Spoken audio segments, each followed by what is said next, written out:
Hey everybody, welcome to the 15K celebration live stream. Let me just shut this off here. Yeah, so basically this was going to be a live stream to celebrate 10,000 subscribers that was basically just coming really super late. But then I passed 15,000 subscribers as I was planning to do this, so I was like, let's just make it 15K, who the fuck cares? It doesn't really matter anyway. But yeah, hey everyone, so the first hour of this is going to be a Q&A session, so if you guys have any questions, feel free to ask. Thank you very much. And the second half, I have a folder with some interesting YouTube comments in it, and we're, gonna go over them, and I'm gonna, I guess, if I'm gonna continually be accused of ripping off I Hate Everything, I guess we'll do a comment comeback on them, I suppose.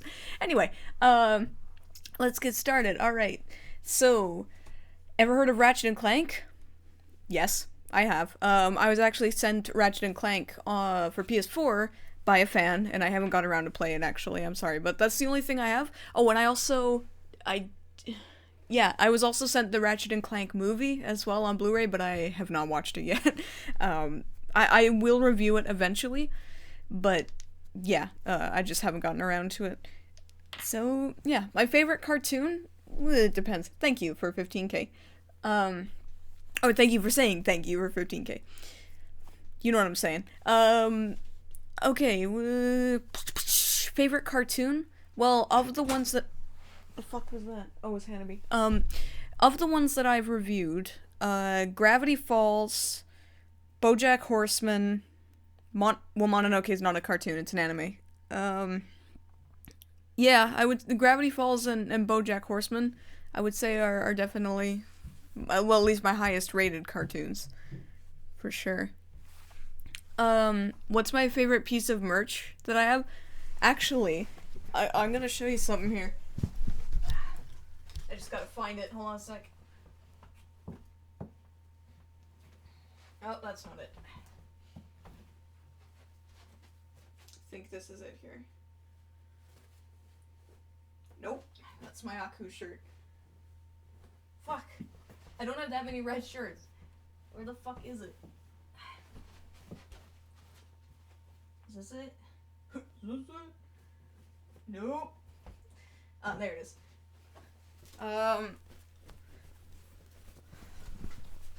Yeah, this is probably my favorite. Here, the, what are you talking about? Shirt. I was gonna wear it.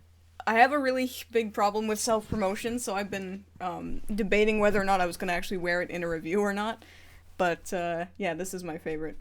For sure. Yeah. Oh, damn it. Okay, anyway.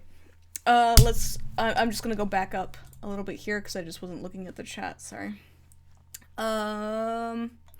Obviously I'm not gonna be able to answer every single question that comes, but I'll do my best to answer as many as I can. Where in Canada do I live? British Columbia. I live in the Lower Mainland in British Columbia. Have I heard of Klonoa? Yes, actually. When I worked at a video game store, Klonoa, Door to Phantomile, was on my wish list for fucking ever, and we never got a copy, so it was like, oh, sad. Am I watching any anime? Yeah, I've watched a lot of anime recently, actually. I've been, like, on a mystery anime kick, kinda, so expect a lot of mystery anime reviews to come up in the future. Let's see. Okay, so I watched Shinrei Tantei Yakumo, which was shit. I watched... oh fuck, what's it called? I had it, and now I'm losing it here. One with like a ventriloquist puppet murder mystery thing. What are you doing, Kumo? Yeah, and I watched Haibane Renmei, which I haven't finished yet. I'm just watching a whole bunch of anime, so definitely, yeah. I have not seen Welcome to the Wane yet, but I've seen like little clips here and there. Thoughts on I Hate Everything? Listen, I like I Hate Everything a lot, okay? I really do. He's one of my favorite YouTubers. I like his voice, to be honest. It's kind of, I love his voice. I like his editing style and everything like that. I really do enjoy him. Although lately I've noticed that his videos, since like the start of 2018, he's been kind of, like, his voice, he sounds upset about something. Thanks for the super chat. for the $5 super chat. But he sounds upset about something. Like, there's, in his voice, it sounds like he's just hiding something that's bothering him. And maybe it's just me, but I feel like he's kind of, his videos have felt very token lately. Like, he's just sort of throwing them out there so that they can be done. I did watch his F the Prom video, and I did like it. But it's, I don't know. It might just be me. It might just be me. But, yeah, it's weird. But in general, I do really like I Hate Everything. I've spoken to him before, very briefly. He's a nice guy. At least from what I've experienced, he's a nice guy. So yeah. Thoughts on Pie Guy? Hold on a second. Could I do a Batman Spectacular like the Sonic Spectacular? I don't know. It's hard to do month-long events because I don't really upload weekly anymore. I might, though. We'll see. Anyway, sorry, I'm just gonna go back up a little bit here. Am I ever gonna do a SpongeBob review? Yeah, maybe. Eventually. I would like to. I'm just not sure. Thank you. How long is the stream gonna be? 2 hours. Have I played Little Nightmares? Yeah, I played a little bit of it. Like, a little snippet of it. Just, do I watch Mr. Enter? No, I don't. I've never seen a single video of his, to be honest. I've just heard some things about Mr. Enter. I don't know. I've never spoken to the guy. I know he likes to keep to himself, and I'm not gonna, rattle his cage or anything like that. I have no opinion of Mr. Enter at all. Am I still a fan of Rick and Morty? Yeah, I mean, clearly. I wouldn't wear this shirt if I wasn't a fan of Rick and Morty. I mean, I'm not gonna lie. Like, the Szechuan sauce and Pickle Rick stuff did tire me on the series quite a lot, and I do have a bit of a lesser opinion now. Kind of like, I feel like I'm less blind than I used to be, where it was like, wow, this show is amazing. I feel like going back now, there's a lot of stuff that I didn't really notice before that did kind of bother me. So I'm a bit less forgiving on the show for sure, but I still like it. I still think it's really good. It's just, yeah, the memes and stuff tired me out. Okay, we're gonna go back down here a little bit. What was RoboBuddies like to work with? She was nice. She was responsive, which was great. I really hate when I try to talk to people on YouTube, and they're so dismissive, and they ignore you, and they take forever to get back to you, and you can see that they saw your message on Twitter or something like that, and they just ignore you, and then they message you, like, 8 days later, and they're just like, oh, sorry, blah, blah, blah, or they just give you, like, 1 or 2 word replies. It's very annoying, and she was responsive and nice. She was receptive. She was cool. I liked working with her, and I'd work with her again. For sure. What do I think of the recent episodes of Steven Universe? I do not watch Steven Universe anymore. I dropped it pretty much right after the cluster storyline, because I was like, I wasn't like, oh my god, wow, or anything like that. I wasn't excited for it, but I was invested to a certain amount, and then the cluster storyline ended so fucking badly, that I was just like, okay, they're gonna really have to try hard to get my attention back. And then what do? They do a bunch of episodes that focus on the dumbass side characters that I don't give a fuck about, and it's like, okay, I'm done. I'm done. And then they also started doing the whole Peridot and Lapis shipping bullshit. Peridot became a main character, which pissed me off. And, yeah. So, no, I don't watch Steven Universe anymore. I do not care about Steven Universe. Has Pan Pizza ever asked me to be a guest on his podcast? No. I can't even talk to the guy. A bunch of people were saying that they want me to be on his podcast, and I was kind of giving into pressure but from someone who was saying you should message him and ask to be on the podcast, because that's how you get on, is you have to ask them, they don't ask you. And I was like, okay, whatever. So I tweeted at him and said, hey, mind if I DM you? And ignored completely. So maybe he doesn't like me. I don't know. Maybe he's seen a video of mine and he hates me, and I just don't know. I just have no clue. So until I know otherwise, I just kind of assume that he doesn't like me. So whatever. I don't get to be on his podcast.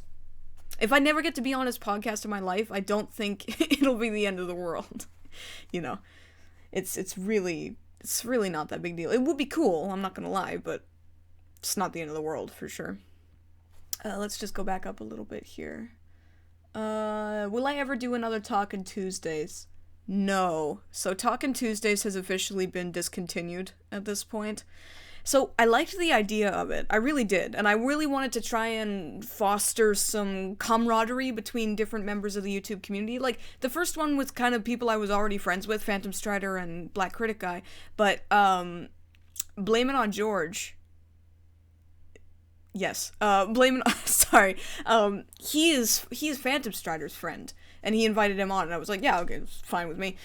But, yeah, it's very difficult to set up because, you know, the other YouTubers, they got stuff going on. I don't want to come barging in their life and be like, hey, you want to be on this shitty podcast?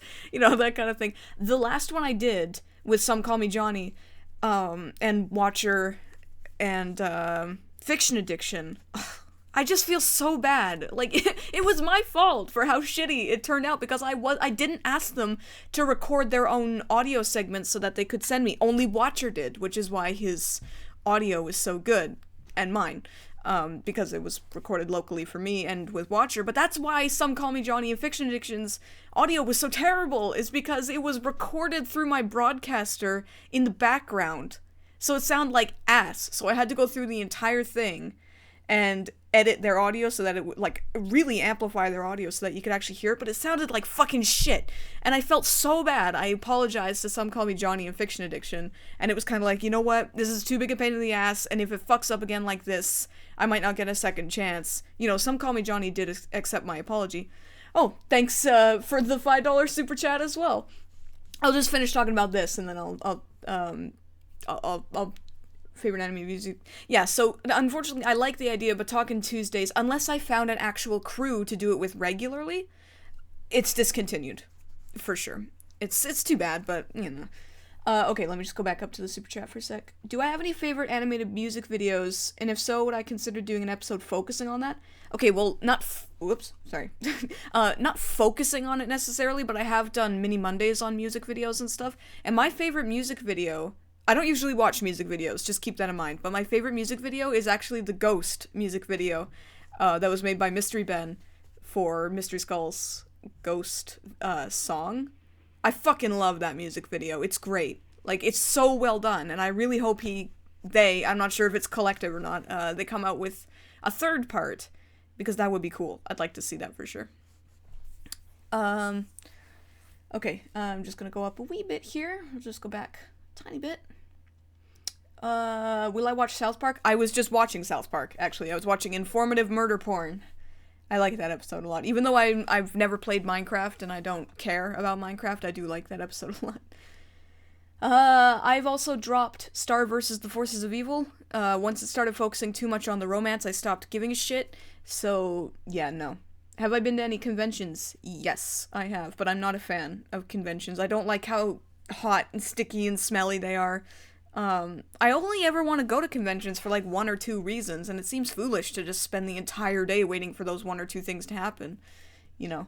But, yeah. Am I still friends with Pie Guy?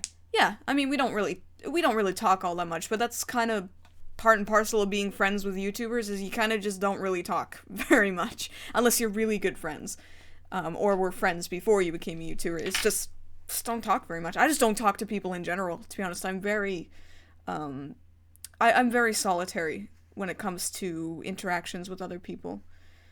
Have I seen Devilman Crybaby? No, but I do know of it. Can I review Who Framed Roger Rabbit? I mean, yeah, I can review Who Framed Roger Rabbit. What's the point? I mean, I like to have, when I do reviews, I like to have something constructive or possibly new to say about it. Maybe a perspective people didn't notice before. I'm not gonna say it's always like that, but it is sometimes. But with Who Framed Roger Rabbit, I mean, really, what else is there to say? It's goddamn brilliant. I love that movie. I can't really think of any major criticisms for it, so it just seems pointless. And I don't mean pointless in that I have nothing to say. It's just, I'm not adding anything by saying that. So, it's not off the table. I just don't know when or why I'd ever do it. Who is the nicest internet reviewer I've met, internet or in real life? Probably Phantom Strider. I mean, he's the only one I've actually met in real life before. And, you know, he was kind enough to let me into his hotel room so we could film the review together. And, you know, it was great. I really enjoyed, meeting him and doing work with him and everything like that. And, yeah, we had some time where we had a disagreement and everything like that. And there was a time where I wasn't talking to him, but we've cleared that up.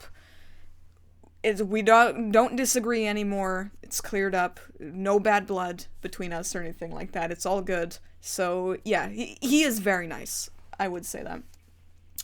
How did I meet Some Call Me Johnny? I just kind of messaged him on Twitter. That's how I did it. I'm happy now that my Twitter account has enough followers so that when I actually tweet at people, they see it. Because Twitter does that thing where it's like if you don't have enough followers, it doesn't alert big people, like people with lots of followers. It doesn't alert them that you've tweeted at them at a certain point. Like, I don't see all of your guys' tweets anymore or anything like that. I actually go through the notifications and check, but I don't see them. My phone doesn't tell me about them anymore. Ugh, sorry. So, yeah, but I'm glad now that happens because it does mean I can get people to listen to me a little bit more. But I'm trying not to abuse that privilege of having people listen to me. Sorry, we're gonna spoop down a little bit here. My best experience of being a YouTuber? Honestly, I think one of the best experience I ever had being a YouTuber was when I got to be on a podcast with Ralph Bakshi, who, if you don't know, was the animator for Fritz the Cat, what's called... Sorry, I'm drawing a blank here. The original Lord of the Rings animated adaptations. Just loads of stuff. Great industry veteran. Super nice, funny guy, and everything like that. It was, I don't usually get starstruck or anything like that because I generally don't care all that much, but he's a guy I have mad respect for, and when I got to be on a podcast with him, I was still quite small at the time, too. I had like 2,000 subs, and it was just like, oh my god, what did I do to deserve this? To be talking on the same level as this amazing industry veteran. It was crazy. So that's, that was probably one of the best things that has come about from me being a reviewer, for sure. Have I watched Black Dynamite? No. Do I have Animo or Discord? I do have a Discord. It's the official EyeofSol Discord. Let me just go there. I'm just gonna put an invite in the chat if you guys want to go to it. Would you stop that? Sorry, one sec here. Let me just get an invite going. Instant invite. I'm just gonna set this link to never expire. There you go. That's the official EyeofSol Discord if you would like to check it. Thank you. Any more plans for compilation collaboration videos? I would love to do them. I really enjoy doing them. What I don't enjoy is being told I'm ripping off I Hate Everything multiple times. Really annoying, actually, because it's not a rip-off of I Hate Everything. Now, if it was a rip-off, if you could quantify rip-offs in the way that people do, then I would not defend myself on that regard. But, the videos are not rip-offs of I Hate Everything. The only thing similar to I Hate Everything is that he and I use the same wheel randomizer website, which is a free-to-use website, okay? He doesn't own it. I used the same wheel in my Hoshinokabi review, actually, to do the jealous thing during the bad section introduction. Same wheel, I just cropped out the black background. So, but nobody accused me of ripping off then. So I Hate Everything doesn't own the idea of getting multiple reviewers together to review movies. He doesn't own the idea. None of the same reviewers were involved. None of the same movies are involved. They were all off the same DVD. And they all follow a theme of princesses. That's it. I just, whatever. That's, yeah. Okay, I'm not curious to see Archer Season 9. I did not like Archer Season 8 at all. It was like two funny jokes, basically, yeah. So no, I have, I might watch Archer Season 9 once it's fully aired or something, but the Twitter account keeps spoiling it for me. I follow them on Twitter because I wanted to see updates on the show. I usually follow things on Twitter that I like, but they keep fucking spoiling things for me. It's the same as the South Park Twitter account. That's really annoying, actually. Did I hear Rick and Morty's getting 70 more episodes? Yeah, I did. I tweeted about it, actually. Now, I work in the same city as the production companies in Bardell Entertainment, so I'm not going to say anything personal, obviously. I'm very happy for the production crew, but really, 70 episodes? Jeez. I mean, it just seems foolish, like, jumping the gun like crazy. I mean, they're already going to just abandon their story pretty much and cater to the meme lords. Either they're gonna commit to the story and it's gonna get really tiresome after a while, or they're just gonna not commit to the story and it will also get really tiresome. I don't know, like, obviously I don't know the future, I'm just saying based on experience, I just don't think this is a good idea. You know, there's a reason why people only renew shows for 10 or 12 or 26 episodes. It's because they don't know how long people's interest is going to last. You can never guarantee that sort of thing, because anything can happen. So it just seems really odd to me that they do that. It's showing some fucking confidence, though, and I'll give them that, for sure. Okay, sorry, we're gonna go back up a little bit here again. Oh, is there any weird Canadian cartoons I know that Americans don't get? There's that, Yvonne of the Yukon series I used to watch about that guy Yvonne who was, like, in his underwear all the time and he was in the Yukon. Oh, there's also Yakety Yak, too, I remember that. What's with Andy was one of my favorites. That was weird, too. Although, was that no, the author was Australian, but the show was Canadian. There's Carl Squared. That one was really fucking weird. It was like this really interesting concept, and they're just like, haha, let's just make it all kid-friendly. It's like a guy who orders a clone of himself over the internet. I like that idea, but it's stupid. What's the best anime or cartoon spin-off? I don't know. I don't really watch spin-offs, to be honest. What is Cell Specs like? She's nice. You know, in the bootleg princess videos, most of what I had to do with involvement with the videos was pretty much I just asked them, you want to be on this video? And they either said no or they ignored me. I asked I Hate Everything, I asked Ralph the Movie Maker if they wanted to be on it, and of course I was ignored. I expected Ralph the Movie Maker to ignore me because he's like that. No, nothing against him, you know, he has every right to ignore me, but it was worth a shot, you know. So either they said no, they ignored me, or they said yes, and then I gave them the rundown of how it was gonna go and everything like that, and that was kind of it. You know, we didn't really have any extensive interactions or anything like that. It was just very simple, very basic, and that's fine with me. You know, it keeps it from being too dramatic or anything like that. Am I going to review Incredibles 2 movie when it comes out? Yes, I will be doing a Sol at the movies on it. Do I have a favorite anime movie that isn't by Studio Ghibli? Technically speaking, Final Fantasy VII Advent Children could be considered an anime movie because it is animation in Japan, so I would say Advent Children complete, yeah. It's definitely better than fucking Kingsglaive. I saw that too, actually.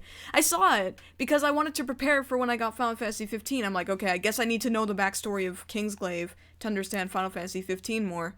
And oh my god, Kingsglaive was bad! Like, really bad. It's too bad it came out after I did my final February month, or else I would have reviewed that, because it is fucking bad. How happy am I that I have made it this far in my YouTube career, and do I have any regrets? Dude, I am so happy with where I am currently as a YouTuber. I'm at the point now where I feel like people are starting to listen a little bit more, but I don't feel like I've got this massive head yet. There's a certain point where it seems like all YouTubers kind of just, you know, they just assume that the world owes them attention, and that makes me sad. Kinda. I have no idea if that's ever going to happen to me. I sincerely hope it doesn't. I generally try to operate with a certain level of self-awareness. Like, when I'm doing something fucking stupid, I either apologize for it or own it. But, you know, under certain circumstances and things like that, I will defend myself. But yeah, I would say that the major regret I have currently as a YouTuber is just that it's not so much a regret, it's more of a fear, actually. It's just like, yeah, I operate with a high level of integrity currently. I'm just afraid, though, that might not last forever, you know? It's like, YouTube is a battleground where everyone always has to fight to be relevant, and if I don't fight, how am I gonna keep up? You know, that sort of thing. So, it's gonna have to become more sensational, more crazy, more over the top over time, because there's a channel I really like. I'm not going to say his name because this might come off as an insult, and I don't want to inadvertently insult him, but it's a channel I've really liked for a long time, who he has not really changed his format in any sort of way. He's got a lot of integrity doing what he does the same way, but it's boring. Like, I don't watch it anymore because I know it's the same thing over and over and over again.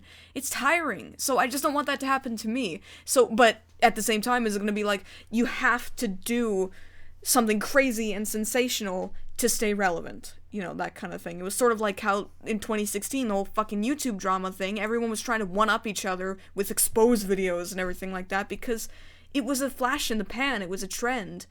So I would say that's it. So I don't really have any regrets as a YouTuber, except maybe, I would say one of my regrets is maybe some of the ways I've talked to people in the past, like other YouTubers, like getting upset with certain people when they do certain things, but all of those have been settled. They're no longer, I no longer have any animosity towards anyone, so that would just kind of be it. Sorry, that went on a little bit longer than I was expecting. Let me just go back up a little bit here. My favorite Final Fantasy game is Final Fantasy IX, and a very close second is Final Fantasy VII. What's the worst cartoon I've ever seen? The one that is going to be the very first Abominations episode. That is the worst cartoon I've ever seen, but it was also one of the funniest, too. And again, I'm not saying what it is, because nobody else has done a review of it.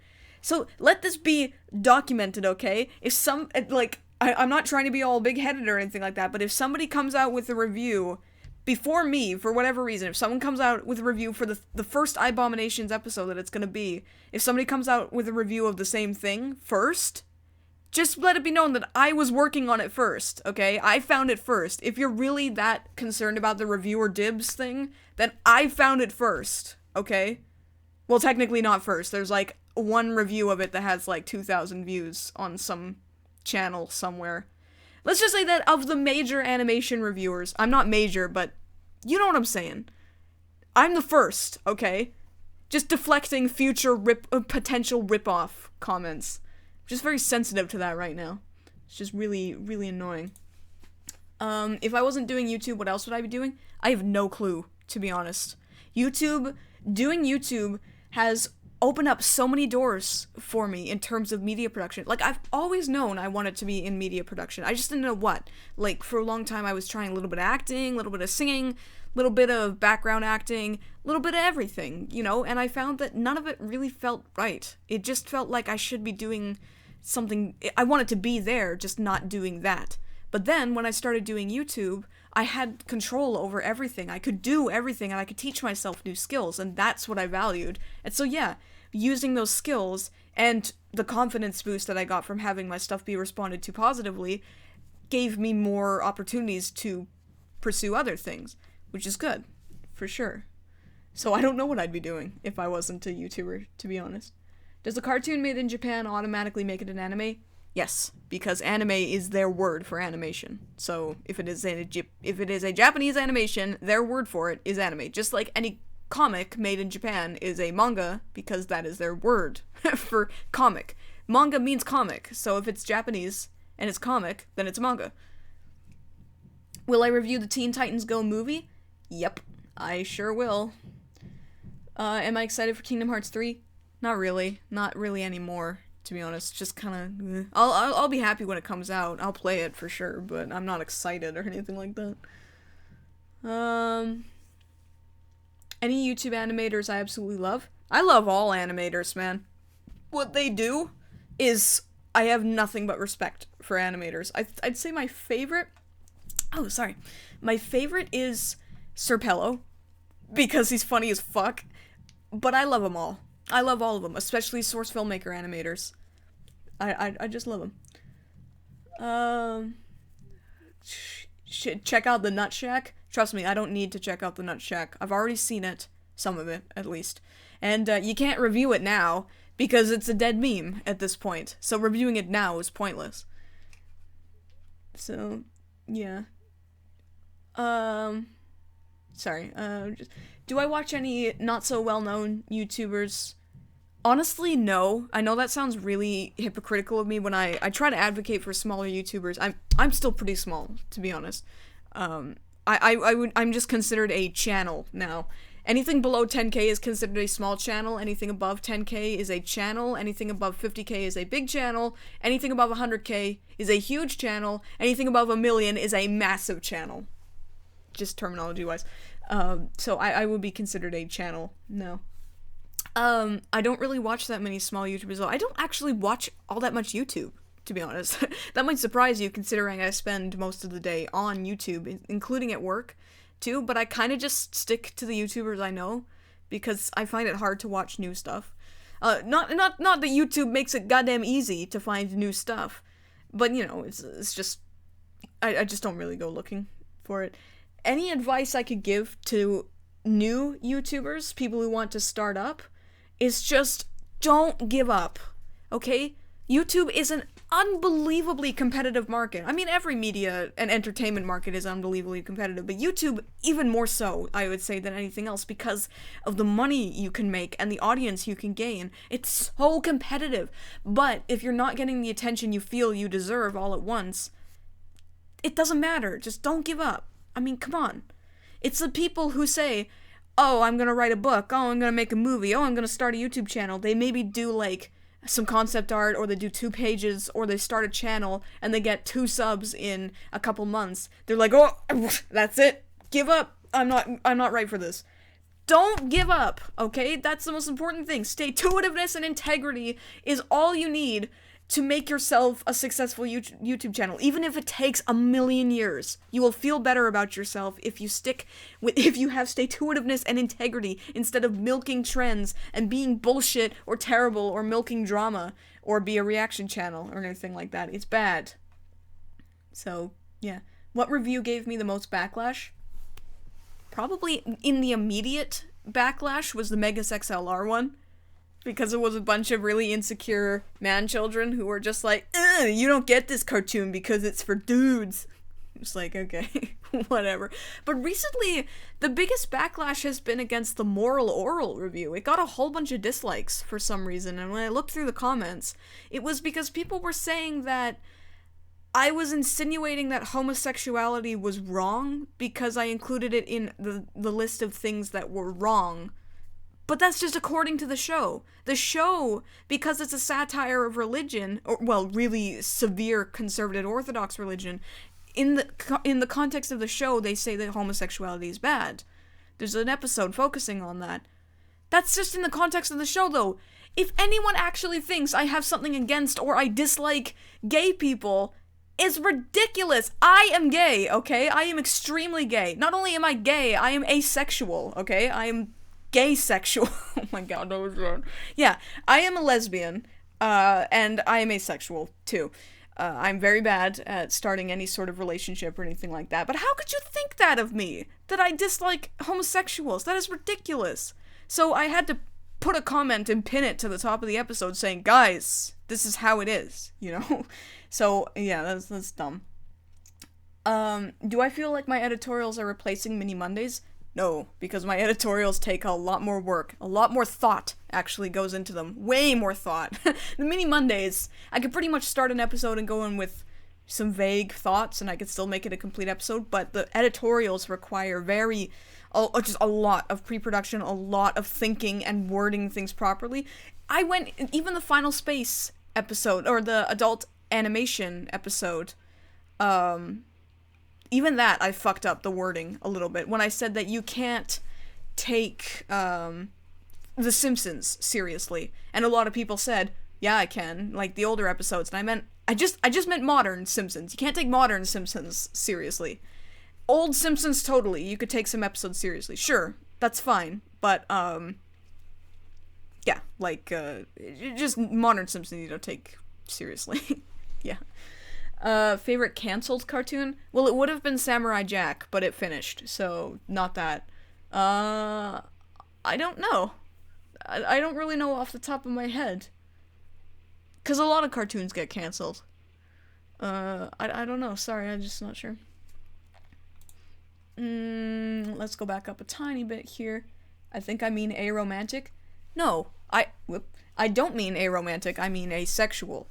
Because I have been in relationships before. All of them ended extremely badly. And it's not that I don't feel romance for women. It's just I'm very bad at expressing it. So I'm not in a relationship currently, but that doesn't mean I wouldn't like to be in one necessarily if I found the right person, for sure. But I am not interested in sex at all. I have never ever felt the need to pursue anything sexual with any other person, regardless of their gender, any other person at all. So yeah, I'm not a romantic, I am asexual, for sure. Have I watched Harvey Beaks? I've seen some clips of it. I haven't seen a full episode, though. For sure. Do I think Cartoon Network doesn't respect creative freedom? Look, okay, Cartoon Network is a network. They don't produce cartoons necessarily. They just air them. So I wouldn't really say that they suppress creativity or anything like that. It's just, I wouldn't say that. I would say that maybe they need a little bit of work on deciding when to air things, but they don't really make decisions on what cartoons get made. You know, that's the brand's decision, and then the production company's decision. You know, not Cartoon Network. If Cartoon Network produces any cartoon, they outsource their animation services to, like, Rough Draft or DHX Media. Favorite guilty pleasure video game? I don't know. I don't really have one. I've said this before, but I don't really have guilty pleasures necessarily, because when I like things, I really try to back up my like for them. I would guess maybe possibly Kingdom Hearts Birth by Sleep, because a lot of it is really extremely cringe, but I like the gameplay and I like the ending. Yeah, maybe Birth by Sleep, I would say. Do I like the Flapjack? I've never seen Flapjack. Like, I've seen clips of it and stuff, but I've never watched a whole episode.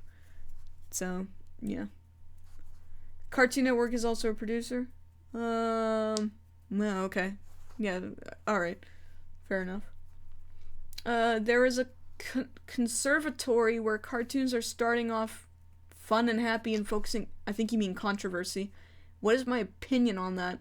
Hey, more power to them, okay? I'm actually developing an idea that's kind of similar to that, where it starts off more lighthearted and comedic, but slowly starts to get more story and more serious as it goes on. I'm obviously not allowed to talk about all the details because it's currently in consideration for production, so I'm not gonna, spew my mouth or anything like that.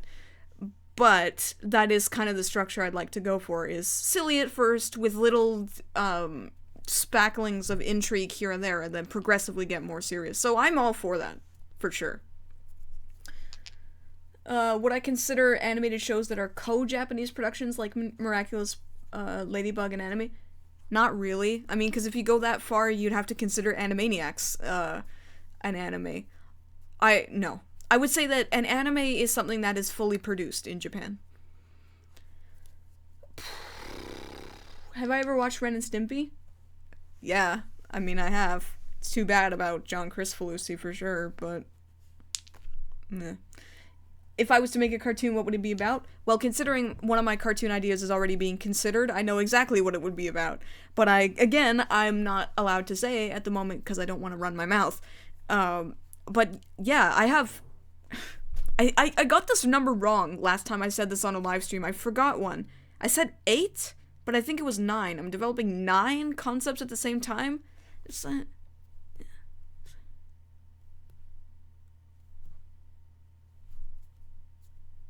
yeah, 9. 9 concepts at the same time. Does motion capture count as animation? No.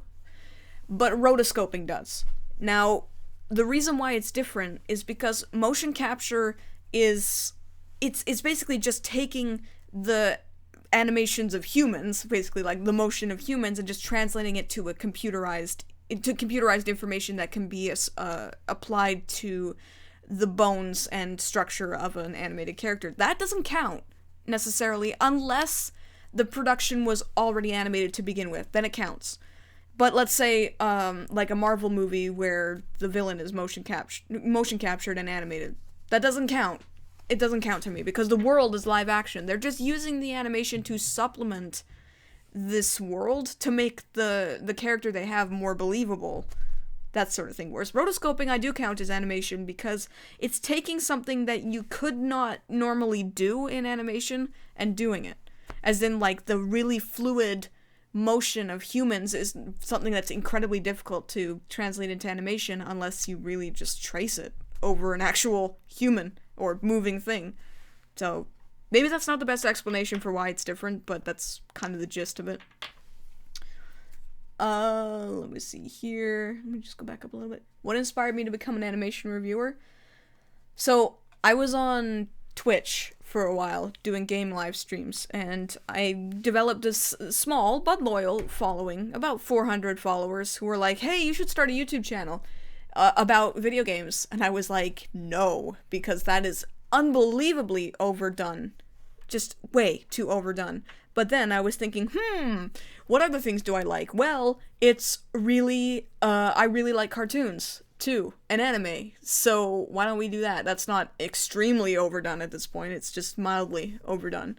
So then I did, and I was watching Symbionic Titan at the time, and I'm like, gee, this Symbionic Titan is not that good. It's not that bad, but it's not that good. So let's make a video about it. And of course it was amateurish, unbelievably amateurish, because I was just learning Adobe Premiere.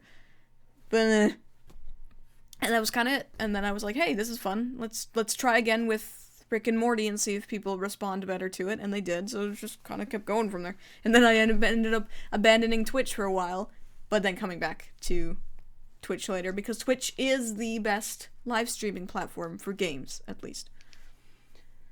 Have I ever heard of Urusei Yatsuhara? Yeah, I have. I just haven't seen it. What is the shortest development for EyeofSol video I've ever done, excluding the Code Lyoko review? You know, I had the idea to throw that together at like 1 a.m. and then it was up on the internet at like 2 a.m. That's how fast it was made. That video was stupid, but it was I thought it was funny, you know. Just as an April Fool's joke. You know, I would never do something like that if it wasn't an April Fool's joke. How are my cats doing? They're good. They are cats, for sure. Do I like Channel Awesome's content? I did. And I hadn't really watched Nostalgia Critic for a while, and I know Channel Awesome was more than Nostalgia Critic, but to be honest, I didn't know that. Because Channel Awesome was Nostalgia Critic. I never went to their website, so all I assumed was that Channel Awesome was just the production company for Nostalgia Critic. Made sense to me. You know, like, it was just... But yeah, I had kind of stopped watching Nostalgia Critic after a while because I had gone back and watched all his videos after I found him in, like, 2015. I went back and watched all his videos and was like, yeah, these are good. But then, yeah, they started to get too skit heavy and everything like that, and I just, it was less about the movies and more about the critic himself, and I don't give a fuck about the critic itself. I go there to hear about movies and cartoons and TV shows and stuff like that. Yeah, just, and then, of course, I already wasn't watching his videos anyway, maybe 1 or 2 here and there, but I wasn't really watching them, and then the fucking Not So Awesome stuff comes out, and I'm like, well, that's embarrassing. Maybe he'll explain what's going on. And then he didn't. He just is quiet about it and just not saying a word. So he is complicit in all of the allegations, assuming that they are true, which I have no reason to believe that they are not true. So he is complicit in all of them, which means he is just as guilty of it. So unfortunately, I can't see him in the same way anymore. I don't care anymore until he owns up. Just an apology, even if he has nothing to apologize for, would be better than what he's done. If he just said, I saw the document, I gave it a read, and I'm sorry. Not, I'm sorry you felt that way, I'm sorry. That's all he needs to say to get all of his goodwill back. From me, at least. Well, maybe not all of it, but most of it. That's all he needs to say. But he's not doing it, which means he's complicit in all of the allegations, which means fuck him. Fuck him, you know, just whatever. If he does, he'll be fired. Yeah, okay, I've heard that too. But so? He doesn't own... Mike Machad, or whatever the fuck his name is, does not own Doug Walker. Doug Walker is his own person. Like, he can say whatever the fuck he wants. And if he gets fired, well... As if Doug Walker could not start a new channel and gain a following again. He's fucking Doug Walker. He's the goddamn nostalgia critic, okay? If he... Look, if you watched as a person who you respected murdered someone, and then you were just like, if the murderer told you, don't say anything or I'll kill you, or anything like that, what's the better idea? Stay quiet, knowing that the person who you once respected murdered someone? Or take a risk, and admit it to someone, have the person responsible be punished, and start again. People will respect you a lot more. People will forgive you. People are surprisingly forgiving. Especially if they have a really big fan base like Nostalgia Critic does. People would forgive him. He's been roped into this because he won't own up to anything. Even if he did nothing wrong, he just needs to say that. But not in a, I didn't do anything wrong. He just needs to say, I'm sorry. 2 words. And people will forgive him, I guarantee it. They might be more critical of him in the future, yes, but they will forgive him. And he's not doing it. I just don't get it. It doesn't matter how tight-lipped whoever owns his character is. He's still a human being. He still has a brain in his head. And if he can recognize that what happened was wrong, then and just own up to it, then that's fine. People make mistakes, okay? I mean, they're really stupid mistakes, yeah, but people make mistakes. It's just the fact that he won't do a damn thing about it. Just say 2 fucking words. I can't anymore. Just fuck him. Anyway, sorry, that also went on a little bit too long. How's my day? It's pretty good, actually. What are my thoughts on Tara Strong? Nothing, really. I'm tired of hearing her voice, because I work on the My Little Pony crew, and I do pre-mix watching and checking for animation errors and stuff, so I have to listen to her voice a lot. I'm tired of it, but I don't have nothing against her as a human being. Just like I'm tired of Tom Kenny's voice, but I have nothing against him. I love Tom Kenny. It's just I'm tired of hearing his voice. It was like in Final Space when he's the voice of Hugh. When he first talked, I was like, oh god, it's Tom Kenny. His voice, he's good at it. He's good at being Hugh, but he doesn't fit at all. They should have put some sort of like computerized filter over his voice so that he sounds like a computer. Instead, he just sounds like some guy talking. Do I like Invader Zim? Yeah, it's alright. I did a review of it. It's okay. It's not amazing, but it's alright. You know what I'm saying? Sorry, I'm just checking something here. Okay, there we go. What is my favorite review that I did? Well, my favorite overall is probably the Gravity Falls one, because it was, like, a turning point for me as a creator. Yeah, it was the start of the story, and not everyone liked the stories in my reviews. Which I get. You know, I was very sensitive to people being like, I don't like the skits in your review. I just hated that people called them skits, but I have made my peace with that. If people don't like them, then fine. They have every right to not like them. I don't care. In fact, I don't even like them that much anymore either. But not so much that I did them. It was just more that they were put in with the review itself, which is why people got tired of them, is because we just want the review. So that's why I started doing the story as more bookends. Like, start with story, do the review, end with story, so that people could just see the review and just fuck off if they didn't want to watch the story or anything like that. And I always put skip to review in the description. It's like the first thing in the description, so that if people just want to skip to the review, I respect that. So there it is, time codes in the description. It used to be on an annotation, but YouTube discontinued annotations. So yeah, I respect that 100%. I don't really do story anymore, though, because it was a lot easier to tell a story when I was doing it on a weekly basis, but now I'm not. I just don't know when it's gonna come. So it's like, a new person come to my channel, if I start with this random thing that they've never seen before, that has nothing to do with the thing they came to see, it might turn them away. So I've been a little bit more wary about doing story. It's not to say I won't ever do it again. I just don't know when it's gonna come back, to be honest. So, yeah. What's my honest opinion of Final Space? I'm gonna do a review of it for sure. Actually, I apologize for the shameless plug here, but Olin Rogers did follow me on Twitter, which was pretty cool, I'm not gonna lie. I did ask him if he wanted to have an interview, but I never heard back from him, which is fine. Again, whatever. I will do a review eventually, but let's just say that my opinion of it definitely went down as it went on. Like, as they added more characters, I started to get a little bit about it. I also felt like it blew its load way too fast. Way too fast.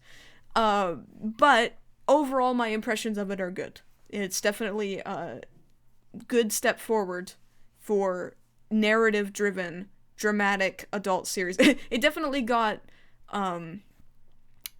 more violent as it went on. Blood and stuff like that. So my remarks in the adult animation video are a wee bit dated now, for sure, but that was just what I had, the info I had at the time, and I really wanted to make that video, which I'm really glad I did, because it was extremely well received. Do I think Gary from Final Space is kind of annoying? I do, actually. I really do. He has that way of talking. You know in BoJack Horseman, if you've seen it, BoJack has that sort of fake voice that he puts on when he's trying to be, like, big and confident and impressive. He kinda goes like this, you know, it's like, awesome. That's how Gary talks, but all the time, and it's quite annoying, actually. I do like Gary, ultimately I do like him, but yeah, his voice it's annoying, for sure. It's just the inflections that he does. Life full the ship, Hugh! That kind of thing. Ugh, yeah, the fucking cluster. Where did I get that Doc Ock arm in my Jim Neutron review? I've had that Doc Ock arm for years. I got it for Christmas when I was like 10 or 11 from my dad. We all got them, actually. My brothers and my half-stepbrother and half-stepsister and I all got Doc Ock arms. Because, yeah, okay, wait, it was 2004. That was when Spider-Man 2 came out. Yeah, I was 10 at the time. So we all got Doc Ock arms, and I've just had it the whole time. Just the whole time. I love that thing. No, but it's not a Doc Ock arm anymore. It's an Ectocom Fremdibulizer, obviously. I don't know what Kevin Spencer is. Sorry, I've never heard of that. Will I be looking at Teen Titans? Probably eventually, yeah.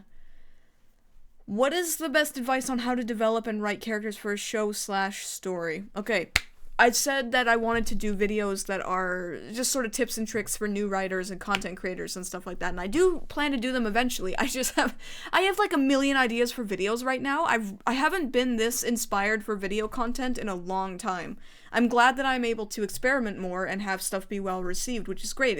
It makes me feel really good in terms of just people are accepting of my more of an attempt to freshen things up a little bit, because I was starting to get tired of the content I was making, just a little bit. But yeah, that was great. But, what is the point I'm trying to make here? Oh yeah, so I want to do those videos, but I also do, pitch evaluations through my studio, so, you know, if you ever have any ideas that you want evaluated, you're not sure how they're going, you can always schedule an appointment or anything like that. But there's loads of things I could say for new writers, how to develop and write characters and things like that. Now, that's not to say my advice is the be-all, end-all of advice, but I'd like to think that it's helpful, at least, because not everyone knows this kind of stuff. That's okay. Will I be looking at Reboot? Yeah, if we want my childhood phobias to come kicking me in the ass. Am I going to buy DC's new streaming service for the new season of Young Justice? No. Why would I do that? Sorry, I don't subscribe to any streaming services. When will we see my clone again? I don't know.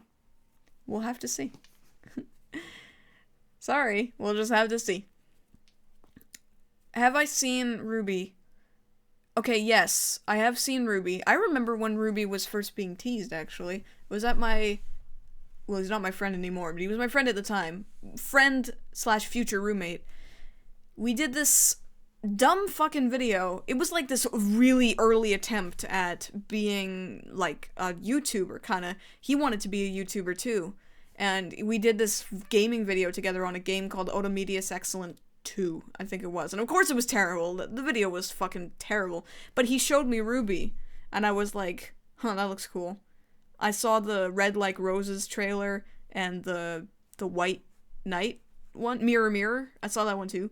And, yeah.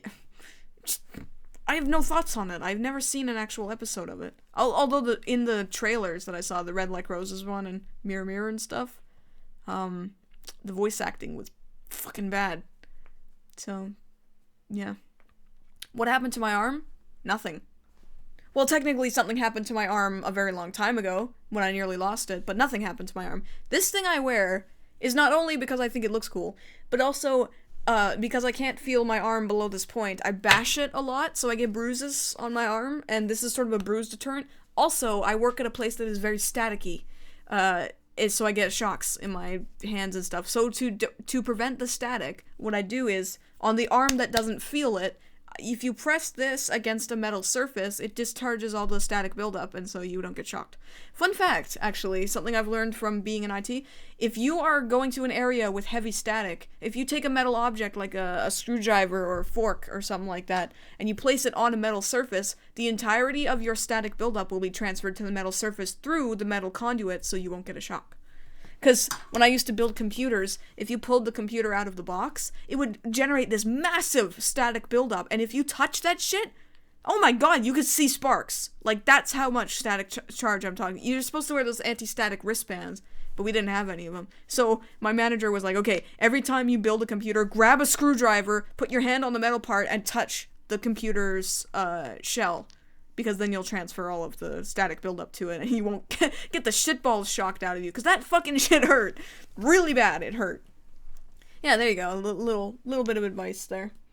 Thanks for congrats. I have seen Camp. Actually, I saw the first 2 episodes, and was like, eh. I like the animation style, but, eh.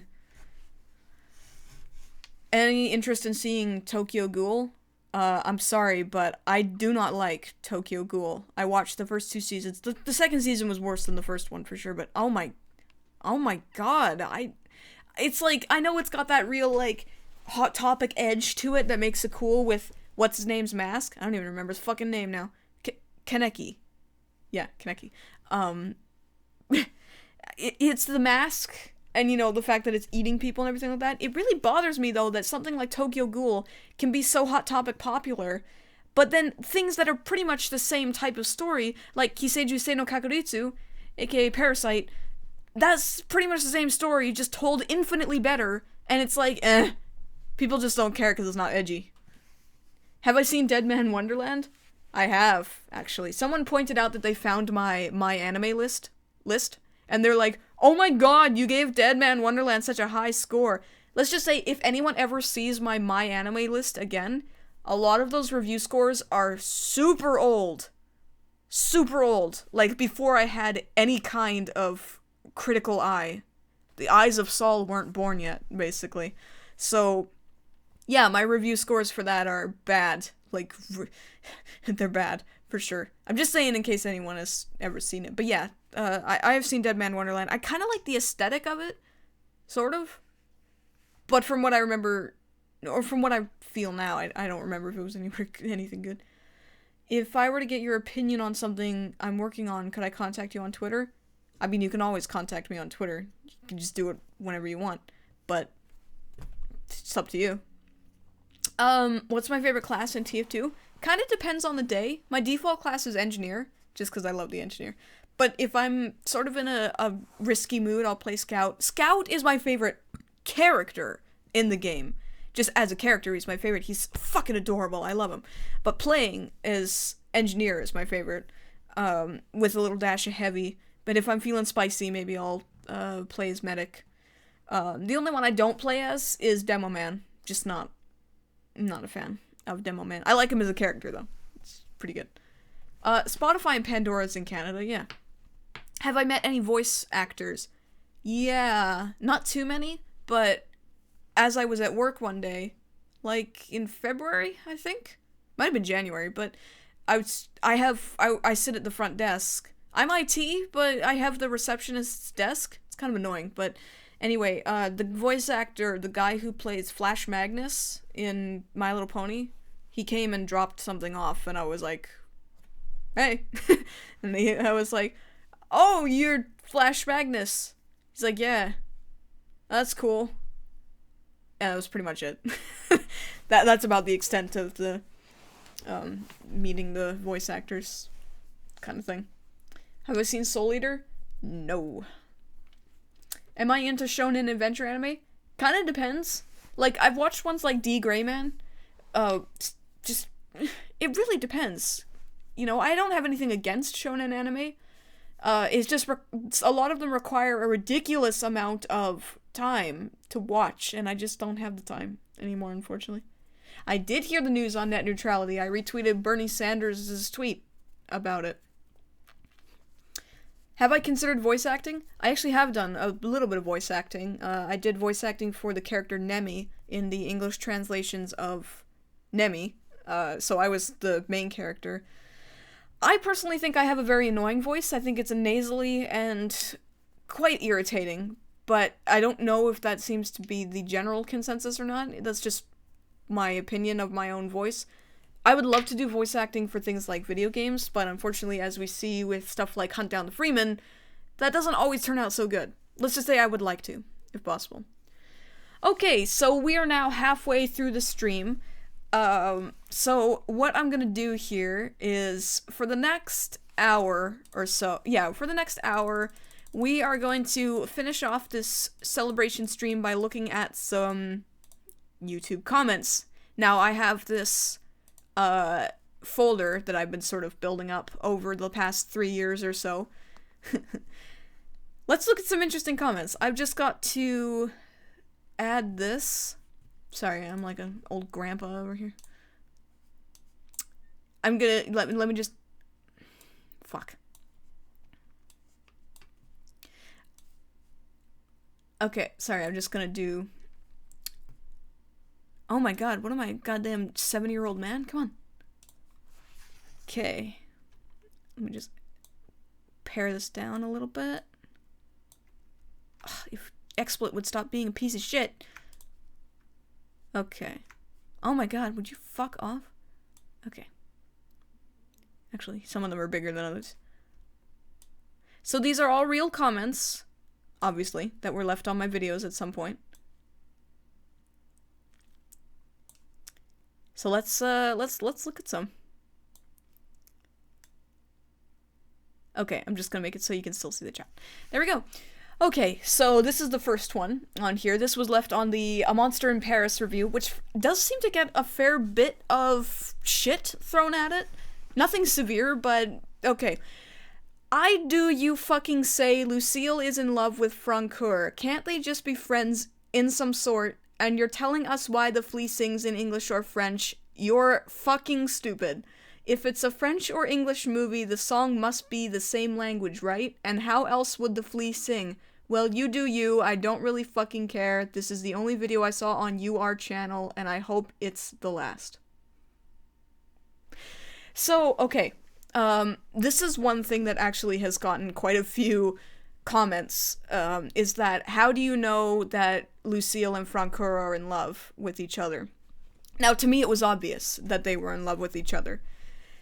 Because that's what the movie looks like, is that it looks like they're falling in love with each other. Now, I can't really remember A Monster in Paris all that much, to be honest. It kind of didn't leave any impression on me whatsoever, but seriously, like, that's what it looks like in the movie. So maybe I am wrong, and that isn't the intention, but that's just what I perceived, is that they were in love with each other. So if I'm wrong, fine, I'm wrong, okay? But is this necessary? Do you have to get so mad at just, like, okay, obviously it's YouTube comments, duh, of course they're gonna get super mad, but does this look proportionate to you saying that a giant mutated flea and a woman love each other? I might actually be wrong. Is it like, is it this big a deal? Also, the singing in English or French thing, yeah, I don't get it. What's the problem? If it's in French, he sings in French. If the movie's in English, it's in English. I didn't say anything like that. So that's dumb. Anyway, let's go to the next one. Okay, this is also from A Monster in Paris. Again, bestiality in real life is wrong because animals can't consent, but this sapien flea does not have that problem. Okay, so this is a person who is advocating for the bestiality romance subplot thing. this one isn't, like, insulting or anything like that, but I just don't really get it, because it's like, the sapient flea doesn't have a problem, but Francoeur doesn't talk. So, he doesn't really show, like, any signs of wanting to, you know, bone or anything like that. They look like they want to, you know, have a romance or anything, or something like that, but I don't know. Like, okay, so he's saying that my interpretation of it is wrong because bestiality is because animals can't consent. So that's the only reason it's illegal, is that bestiality is illegal because animals can't consent. I would disagree in that it's more wrong because you shouldn't be doing it in the first place. But if that's how they feel, then okay, we'll move on from that one. Okay, this one is on the Alpha and Omega review. Seriously, you don't know the meaning of "it's for kids." Now, everyone has said this to me. Well, not everyone, but I've gotten a lot of these comments, especially on, like, the Ben 10 reviews and stuff, that you can excuse a terrible, shit, god-awful movie because it's for kids. Now, we all know that that's dumb, so I'm not going to dwell on this one very much, but people still believe this. They believe that dogshit content is acceptable because it's for kids. So, yeah, we'll move on from that. Okay, this is on the Arthur Christmas review, which is very well received in general. People really liked that review. Now, that doesn't mean it's exempt from criticism, I'm just saying people received it well. But this one is son of a bitch. I don't even know what he's complaining about, he or she. Son of a bitch. Am I an Undertale character? Son of a bitch. I just don't get it. What are they mad about? This one just makes me laugh. Son of a bitch. Okay, anyway. This one I already responded to. I'll just read it. I have no other comment because I already explained it. Stop making everyone else's work look bad, because I bet you couldn't make a movie if you tried, you dumb, miserable bitch. So this was my response here. Yeah.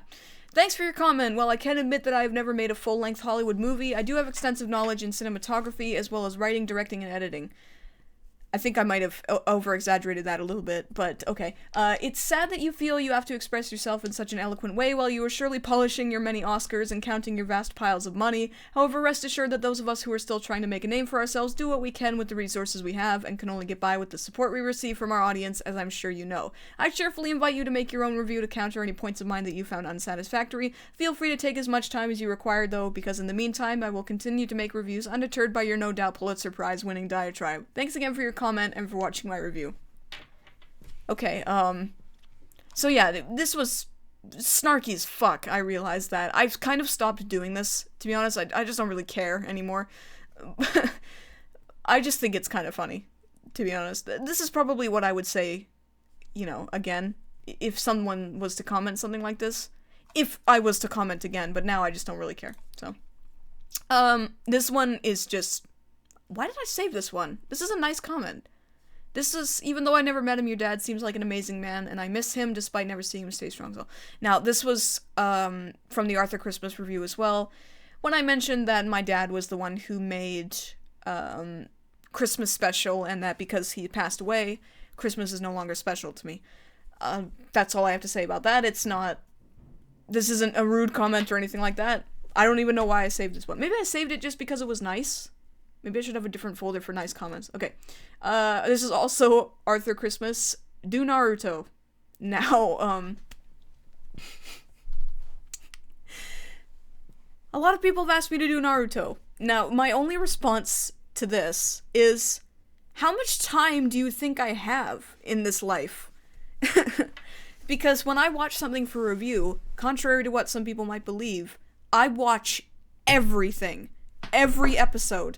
Now, I'm like that with video games, too. In order to get the best impression that I can from anything, I do everything I possibly can, because then I have the most, ammunition, I guess, for criticism.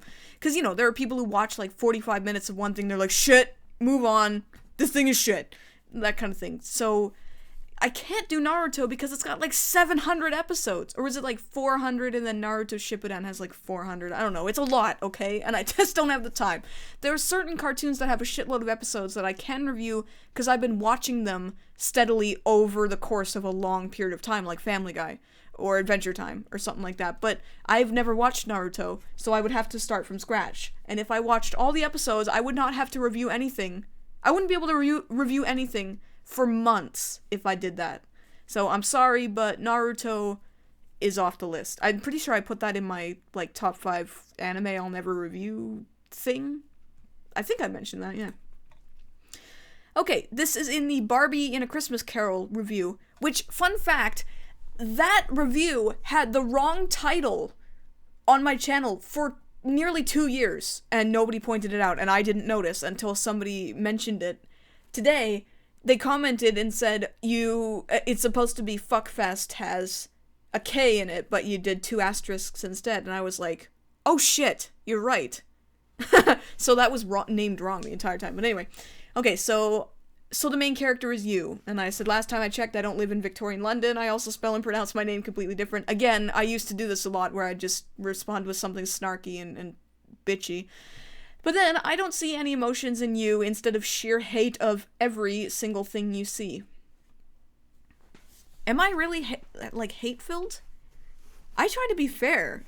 Obviously my opinions are hyperbolic. All reviews on YouTube are hyperbolic to some degree, That's what makes them entertaining. If it was just a bland statement of how I truly felt, that's boring. You need something to keep it interesting, so hyperbole keeps it interesting. So if it seems like I'm overly hateful, it's not because I'm hateful as a person, it's just because I'm extending and accentuating the feelings I have for entertainment's sake. But some people take this stuff so fucking literally that they just think that I'm like that all the time. I Hate Everything made a really good point about this in his, I think it was like comeback for I Hate Minions or something like that. It's like one of the funniest things he's ever said, where he just has this spontaneous rant where he's like, I don't talk to people like this in real life, where they come up to me and they're like, oh, I like Five Nights at Freddy's, and he's just like, fuck you! You are not allowed to like this thing, and here are the reasons why. That's great. I love that. That makes me laugh every single time I see it. It's the same kind of thing, though. It's like, you know what I'm saying. It's just, this is not an appropriate reaction to a hyperbolic opinion, unless the opinion is so hyperbolic that it's completely unreasonable, I would say. Okay, this is a Ben 10. This is a Ben 10 comment, just on the original Ben 10. Stop being a shit to not. Is this stop being a shit tonight? Is that what it's supposed to say? Stop being shit is how I would phrase this. Stop being shit. Straightforward, worthless comment to me. Stop being a shit to not. I don't even know. I don't even know what to say to this one. Just whatever. There's nothing to say to it. It just makes me laugh. Okay, this is another one where I did the snarky. This one I think was a little bit meaner, actually, than it normally is. Like, a little bit more angry. This is when I was still having trouble... Sorry, this is when I was still, having trouble kind of dealing with criticism. Not criticism, insults, more like. It was when the insults started to ramp up a little bit more, and I was kind of like, not reacting as well to them. But anyway, so this is Ben 10 as well. Thanks a lot for being a bitch in this. I don't know why you hate Ben 10, even though that is the entire point of the review, is to explain why I don't like Ben 10. But anyway, but with this day and age, with you people being brain dead, it doesn't surprise me. Also, I don't know again where you think it makes Ben look bad. I just don't get. Also, if you think you're so smart, you'd know both shows were made by some people who made Batman Justice League. But I guess that's what comes with people like you who are brain dead. Also, Ben 10 is awesome, along with Rex, and I hate your guts. Not as much as the few other people I've seen here, but you're right up there, so go die in a fire.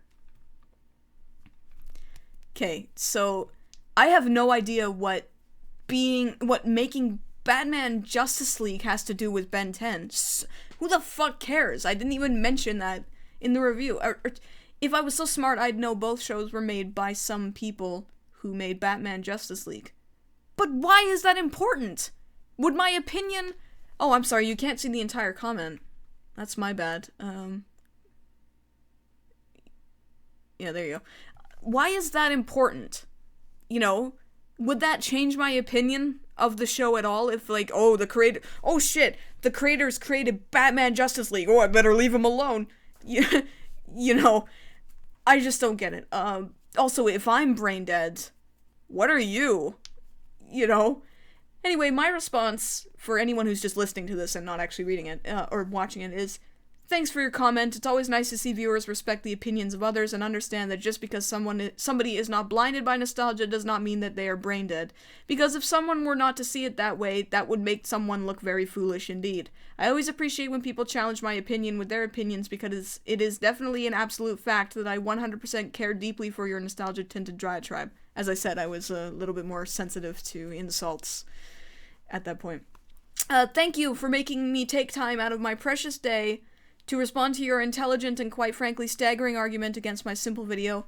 I hope you enjoy my reviews in the future, and thanks again for your lovely comment with an incredibly sarcastic, really shit-eating, smiley, emote at the end.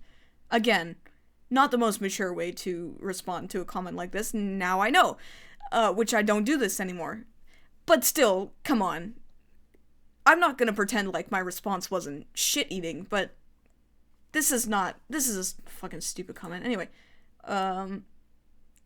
okay, this is also Ben 10. His 10, did you think he would be matter? See, these are funny to me, but they're worthless to talk about. What am I supposed to say to this one? His 10, do you think he would be matter? Like, well, okay, did I think he would be matter? Look at the kids on South Park. They're 8. Well, they start as 8. They're 10 now, but they're mature. They act mature.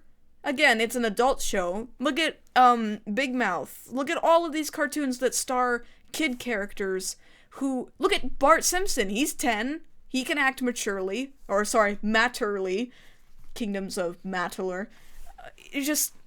The age of a cartoon character doesn't dictate how mature they can be. Because, you remember, cartoons, if they're for kids or they're for adults, it doesn't matter, because all cartoons are made by adults. All of them.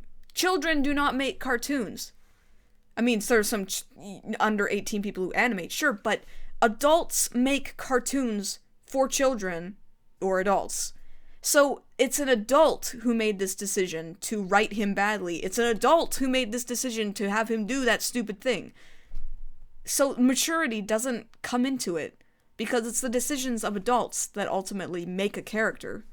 So, I'm sorry if you think he shouldn't be matter, but yeah.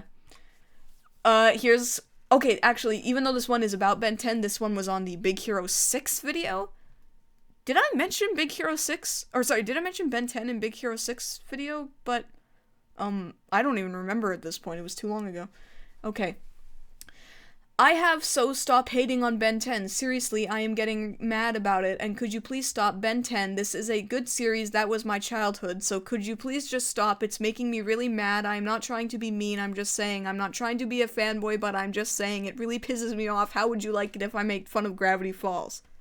Okay, I don't care if you make fun of Gravity Falls. Just because I like it doesn't mean you can't make fun of it. Nothing is immune to criticism or ridicule. But anyway, I don't remember ever hating on Ben 10 in the Big Hero 6 review.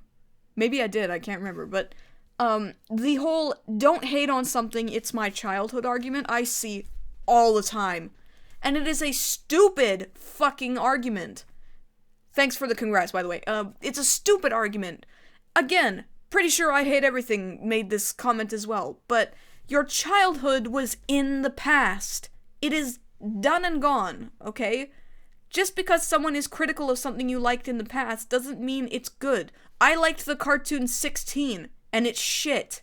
At least from what I remember. I liked Atomic Betty. I liked Totally Spies. I liked Maggie and the Ferocious Beast. I liked a whole bunch of terrible cartoons when I was a kid. I liked Caillou for a brief period of time, if you can believe that. It doesn't mean it's good. It just means I liked it as a kid. I had low standards when I was a kid. We all did. We all had low standards when we were kids. That doesn't mean it's sacred. Nothing on earth is immune to criticism. Everything is going to have been part of somebody's childhood, you know? So, this is a stupid argument. It's also a funny comment, but it's hard to read because there's no punctuation at all, but yeah. Okay, this is also Big Hero 6. The way you pronounced Tadashi was so cringeworthy. Okay, actually, it is the movie who pronounces it cringeworthy.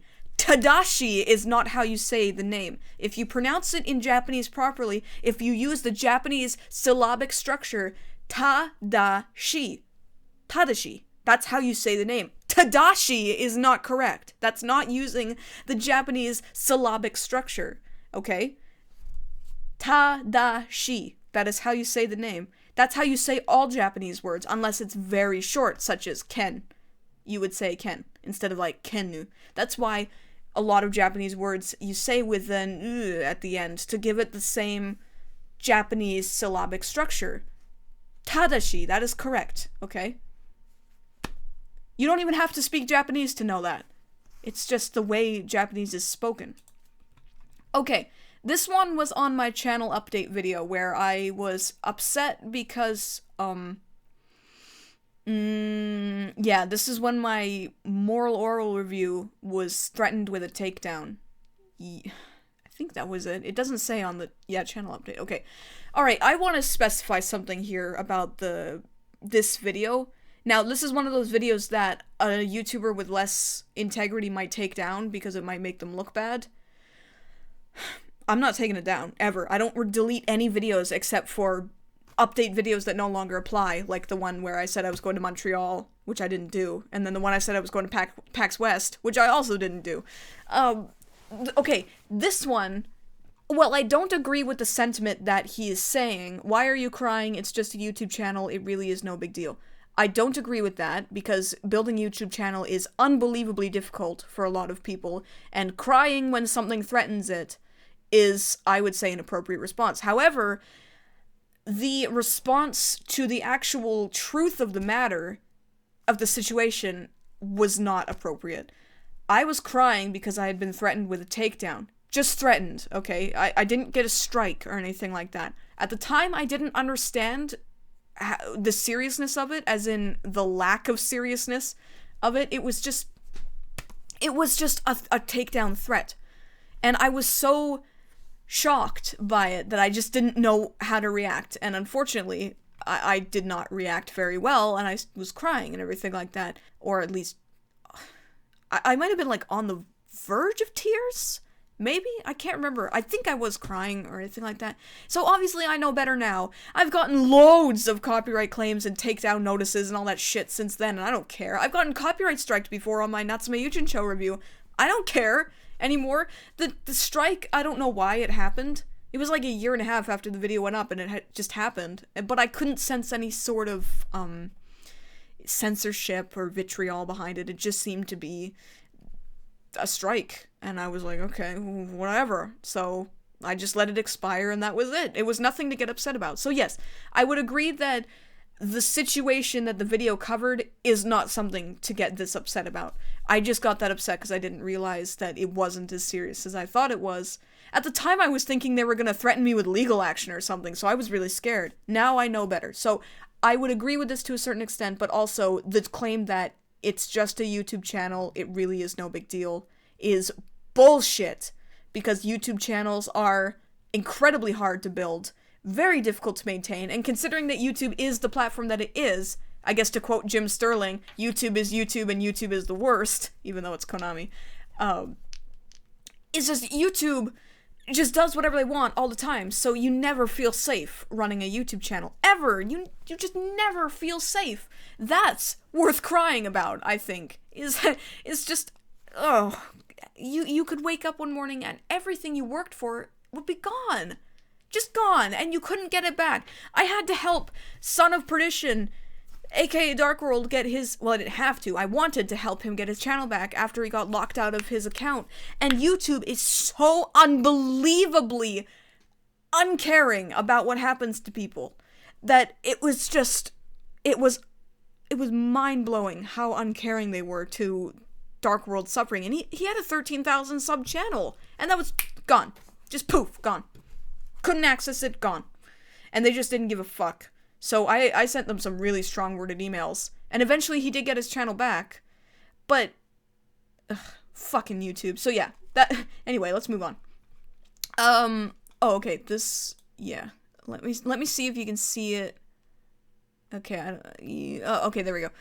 It's kind of hard to see, sorry about that, but this one is on the channel update one as well. EyeofSol, which is not the right spelling of it. EyeofSol, more like Crybaby EyeofSol. And then I said, what a story mark, because again, snark. And he says, man up, my niece has more backbone than you. Punk ass N star star, sorry little B star star, kiss my chubby ass B star star. Okay, I don't know what the B star stars are. Or the N. Is that supposed to be like the N word? Because the N word has more letters than that. And if this is butt has 2 T's and does not need to be starred out. That's fucking stupid. I have nothing to say about this one either. Okay, let me just go back here. Zoom this in a bit. There we go. Let me just respond to this here. Has anyone flagged down my videos out of spite? No, at least not yet. I would say that most of my viewers are very civil to me. In fact, 99% of you guys are lovely people who are very civil and respectful, and I love that. My audience is great. They're reasonable, logical, civil to each other. It's great, but every so often you get some people coming in that do this kind of stuff. Anyway, this is on the Clone High review. Sorry, but I think they should let India starve, and I'm sure that real Mahatma Gandhi would love this show. Okay, I've actually gotten a couple comments like this that were like offended that India found Clone High offensive and that they banned it from airing there. Like, so? Why do you have to get so offended by that? People were saying that, like, Mahatma Gandhi was an asshole, as if he had anything to do with Clone High being banned. Yeah, he was the subject of it, but Mahatma Gandhi's dead. He has nothing to do with it. So, yeah, this one is also kind of a worthless comment to me. Oh, okay, here's a big one. This is the Clone High review as well. Oh, sorry, let me just see. Ever watch Riverdale? I was on Riverdale multiple times, actually, as a background actor. I was in that episode where there's, like, Josie and the Pussycats, playing in the talent show or something like that. It was like a 9-hour shoot with, like, 400 extras who didn't know how to shut the hell up. How hard is it just to be quiet so that the first AD and the other crew can just get the shot set up? Anyway, okay, so this one's from the Clone High review. How come every internet reviewer and their mother feels the need to wear a fedora? My hat is a trilby. It's not a fedora, okay? I've said this multiple times. I've said it on Twitter, on live streams. I've said it on comments. My hat is not a fedora. First of all, I don't even know why that's important.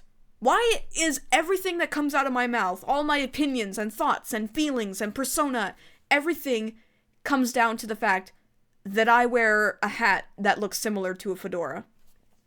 Why is that important? I just don't get it. Yeah, sure, a lot of reviewers wear fedoras or trilbies or whatever. So, they're cool hats, okay? I'm gonna say it. I like fedoras. They're cool, but my hat is not a fedora. It's a fucking trilby, and a badly made trilby at that too. It's like a costume trilby. It's fucking stupid. I'm not gonna say anything more about this because I've already said this way too much. They associate fedoras with neckbeards. That's funny. Look at my neckbeard. It's really, Oh, you know what I've been called actually because I'm a female? I don't get called a neckbeard. I get called a leg beard, despite the fact that, I do shave my legs. Not that it matters. I actually do it not for anybody, but I just prefer it myself. I just prefer when my legs are smooth. I just kind of like it better that way. Anyway, that's not the topic we're going on today. This one is actually not anything. I'm just going to skip that one. Okay. This is the Danny Phantom review. I dig your analysis a lot. It's very well done. However, your skip was abhorrent. This is what I was talking about earlier, is that people were not appreciating that the story was, or the skits were more intertwined with the reviews themselves. So, I mean, yeah, this one I was like, oh, fuck you, back when I saved this comment. But you know what? No.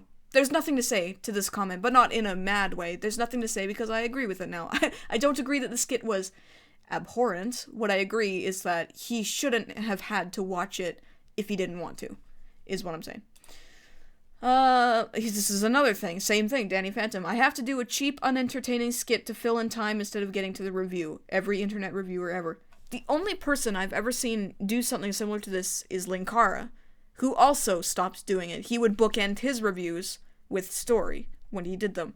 Works for me. Works for him. So yeah, I took this type of comment, this criticism, a lot of it's more insults than criticism, but I took this and changed the format of the show so that I would stop pissing these people off.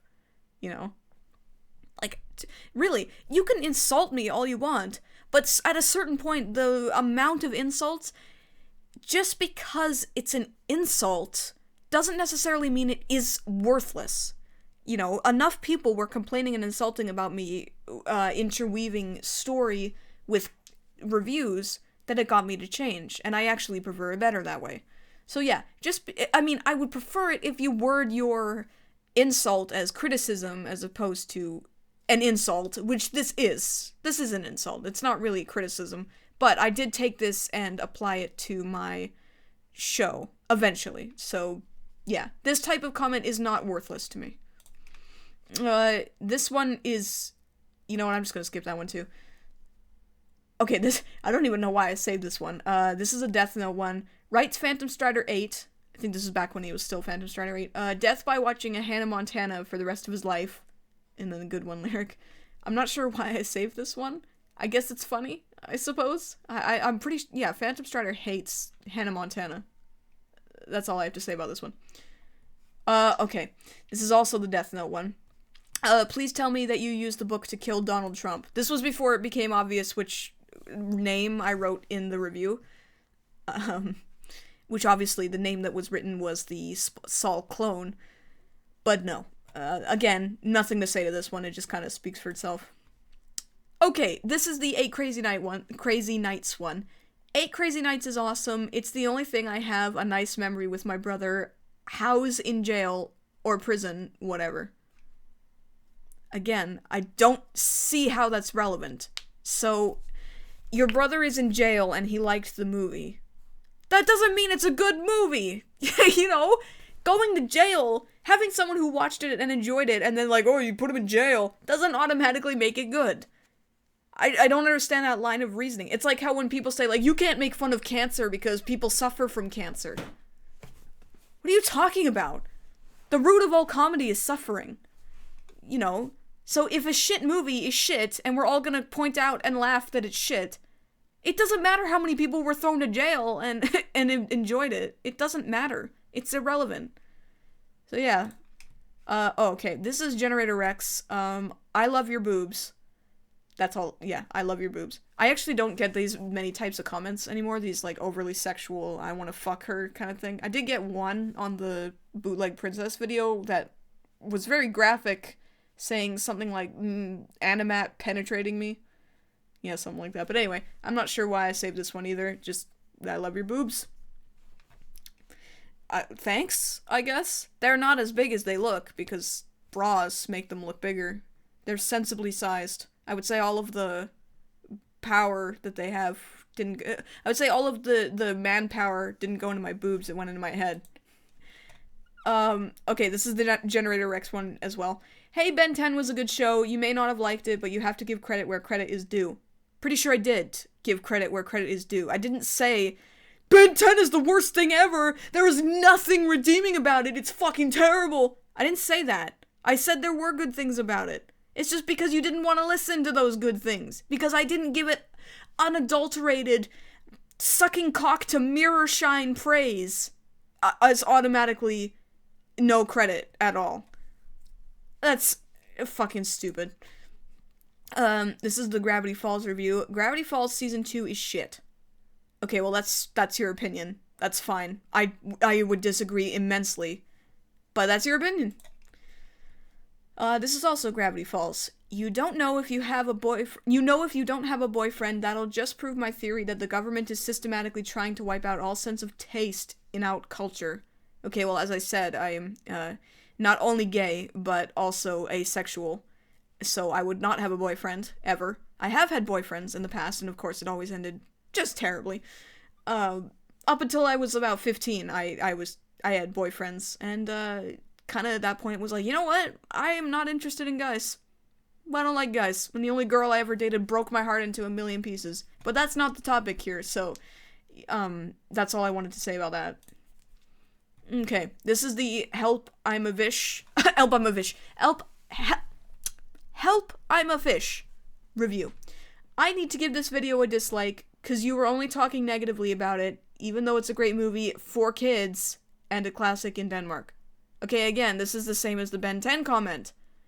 We didn't only say bad things about it. We said good things too. We said the animation was good and that it was violent for a kids movie. Things like that. Do people just go deaf when something isn't unanimously praised? I don't get it. How can you think like that? Okay, this is one of my favorites. This is the Hotel Transylvania review, which I spelt wrong in the title here. Hotel Transylvania. Anyway, please stop swearing. I'm only 9. Well, I'm sorry. I'm sorry that you're 9 years old.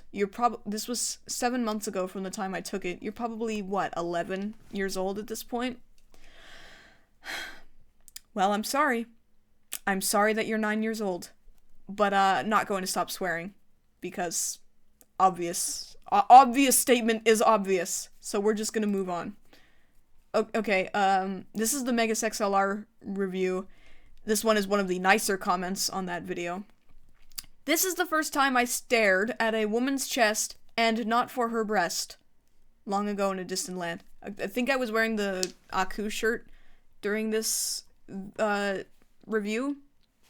I mean, thanks? It's not a negative comment or anything like that, but it's like, thanks for letting me know that you stare at breasts? I mean, there's nothing wrong with staring at breasts. Breasts are nice, but... Thanks? Okay? Is that necessary to say? Anyway, okay. Alright, this is one of those, extremely butthurt man-child comments on the Megas XLR review. Aw, my man pride is hurt, must fix it fast. Kaboom, rat-tat-tat-tat-tat, bang, boom, boom, blood, kaboom, boom, kill, destroy. Yeah, I love Megas XLR, even if you don't understand Sol, but you still have hope yet. Just play through the Armored Core and MechAssault and Dynasty Warrior Gundams games with heavy metal in the back with junk food and a sugar rush, and you will get it. Now, if you don't mind, kaboom, destroy, boom, boom, kaboom, explosions, kill aliens, other robots, mechs, kaboom, boom, boom. Okay, this comment's kind of funny to me, but... yeah, this is actually one of the nicer worded comments in terms of I don't get it because I am not man enough. I am very man. I am more man than female in terms of my tastes overall. Not physically, I am not more man. I do have a vagina. I do have boobs. But my tastes are extremely manly. Not like grrr, testosterone. But this? Really? Is this necessary to... I do like the flavor text of kaboom, destroy, boom, boom, but does everything have to be comparable to Michael Bay? I said that part of the appeal of the cartoon is that it's extremely manly. Really manly. That's part of the appeal of it, is that it's really man! That was the first thing I said towards it, like, in its favor, is that it's the most man thing I've ever seen. So, I'm not sure where his complaint comes from. There was actually this whole part of the review I cut out, because I figured, this is dumb, I'm not gonna say it, because it was about being misogynistic. In fact, I'm just gonna read it to you, because this is a special happy celebration one. Oh, hold on a sec, this. It's saved on my hard drive, which is not plugged in at the moment. God damn it. Probably Sensei knocked it loose. Wait, it is plugged in. Yeah. My hard drive is called Isgood. It's an external hard drive. I'm just gonna read it to you because it's just been sitting for a long time, and you can judge for yourself whether or not it was worth cutting out. Because I do actually cut out parts of scripts sometimes when I just don't think they work. If my external hard drive would fucking load, god damn it. Oh, there you go. Okay, scripts. Season 2, Megas XLR. Yeah, I never delete anything. I just back it all up. Something about Kiva. Okay, okay, yeah, so this is after the, Akin to bashing your head against a 20-foot brick wall, hoping there'll be gold or busty women behind it. Okay, so this is the line here, this whole thing that was cut. Oh, and speaking of busty women, I didn't make that earlier misogyny statement in jest. This series has this weird attitude towards the fairer sex. It's not really insulting exactly, but it's not very nice overall. It's a little hard to explain, but it sees women as objects for the most part, except maybe with Kiva, though it never tries to prove itself wrong, like other cartoons that bash girls periodically. It's just like, you're a girl, and you're not a man, so you're not as good as a man. But then it moves on with a shrug of its shoulders. Maybe more of a personal gripe, but I couldn't help but feel a bit miffed by this attitude. Okay, so I cut that line because I could just feel a potential shitstorm brewing with that line, in terms of calling something out for being misogynistic. I would actually still agree with that sentiment, but, yeah. So, anyway, that was long, but we're gonna move on. This is also MegaSexLR. AVGN reference. Did I make an AVGN reference in that video? Well, anyway. Other than that, hello Miss Anime Fan who is looking for a full story and plot in every episode of a series. The thing about MegaSexLR is it's about two guys living their lives. Even after the robot and Kiva show up, they still keep doing the same stuff as usual. It's like a parody of every Japanese giant robot anime. I'm not saying you have to love it, but it's better than you exhibit it to be. Thank you and good night. That is what I've heard. All the time. It's a parody. I know it's a parody. I know that. I even said that in the review itself. I have the script to prove it. I said that it is a parody and an homage to anime tropes of the mecha genre and things like that. That doesn't mean it's good. In my opinion. It doesn't mean it's good. You can parody shit all you want. That doesn't mean it's good. There's so much terrible parody stuff on YouTube that's god-awful. Doesn't mean it's good. But yeah, this is another one that I heard all the time. Just, it's a parody, so it's exempt from criticism. Nothing is exempt from criticism! We'll move on from that one. This is from the My Little Pony Friendship is Magic review. I do not like the framing device for this review. I would never actually talk to some therapist about something like this because I do not like feeling like I'm being judged. Okay, so this isn't a rude comment or anything like that, but the therapist was played by my mom. Wasn't a real therapist. I filmed it in her living room, for fuck's sakes. Do you think I would actually ever go to a therapist and tell someone, I was a brony, I liked My Little Pony?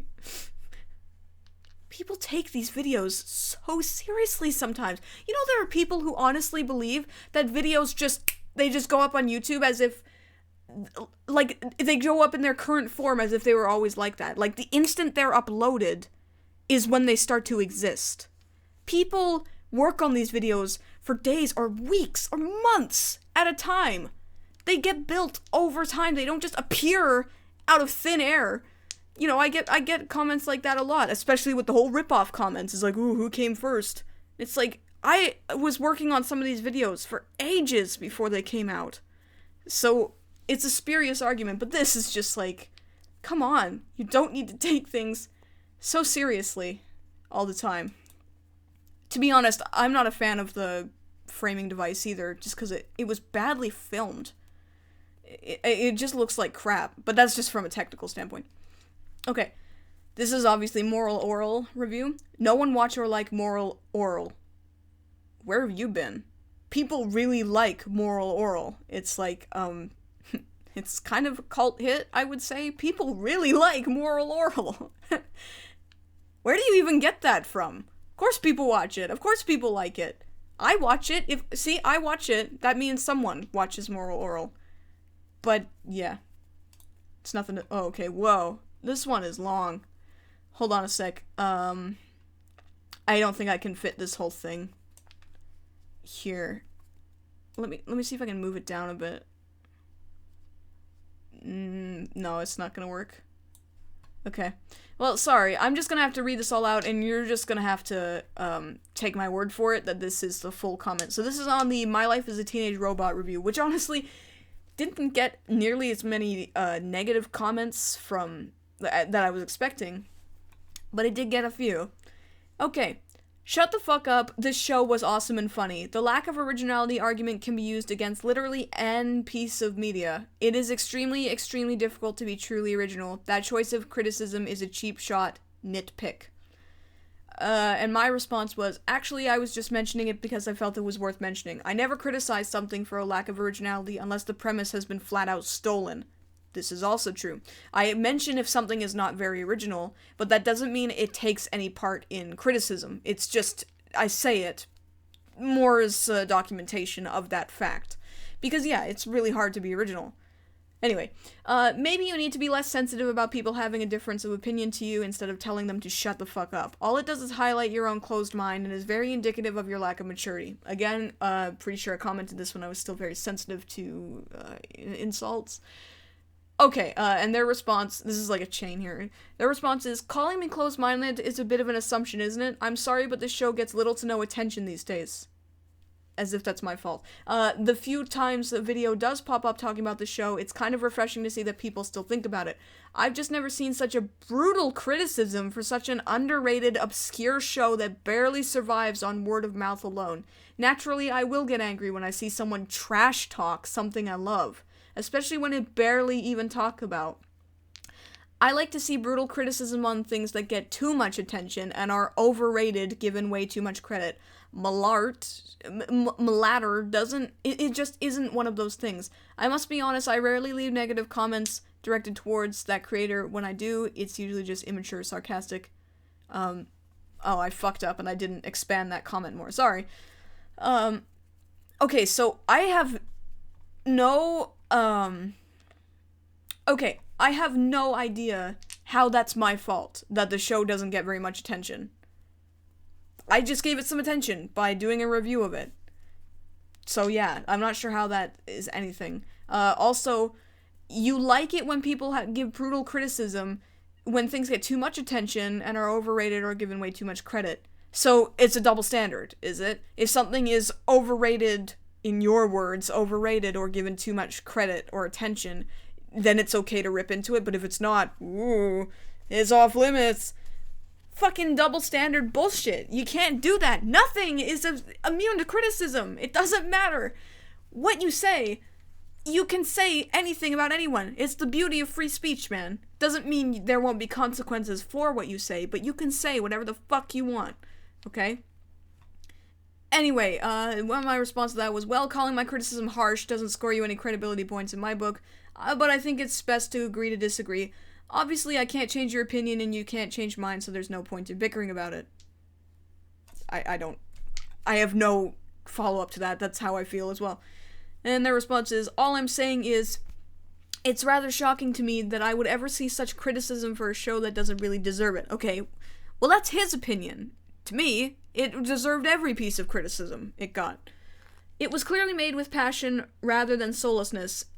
Shows like Teen Titans Go are the ones that deserve cold love and a brutal kick in the groin. To me, picking on the show feels like picking on the little guy. What little guy? What?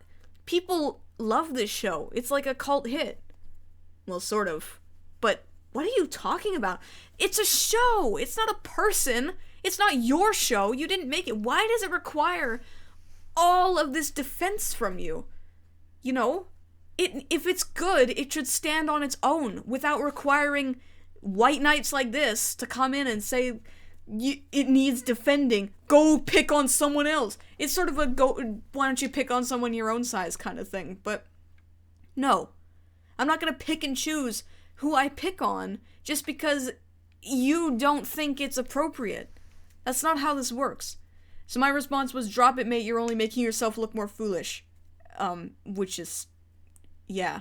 And his response was, wow, now you're just being an asshole. Hope I never find another one of your videos in my YouTube feed. It sure was a mistake clicking on this video. And I said, thanks for watching, mate. With another sarcastic little smiley there.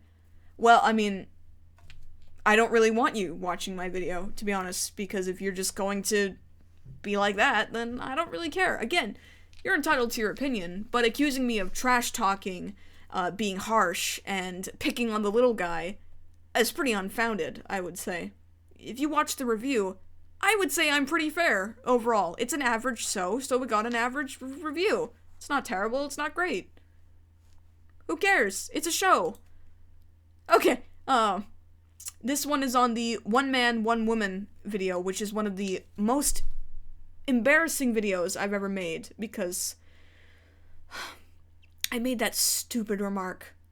You know what, if it was not unscripted, I wouldn't have said it, where I was saying that if you think that homosexuality is bad, keep that opinion to yourself, in a video where I'm expressing my opinion. So I did put an annotation on the video, but not everyone sees the annotations.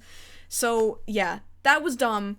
It was one of the stupidest things I've ever said, and I have not made that argument since. So I talk about a regret I've done. Anyway, this comment, are you gay, Sol? Well, yes, I am gay.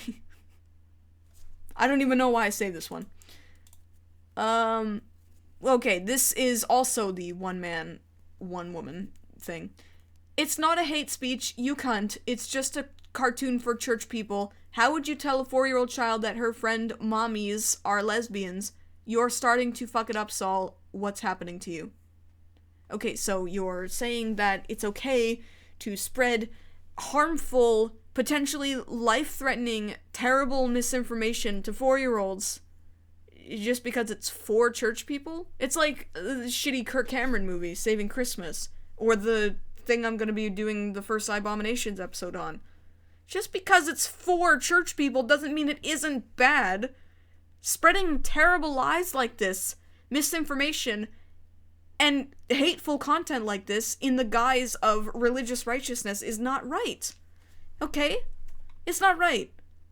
I don't think that makes me a cunt for saying that. Okay. This is a really old one. On the Pokemon the First Movie review, which is the worst review I have ever done. This bitch is so fucking stupid, piss off Dyke.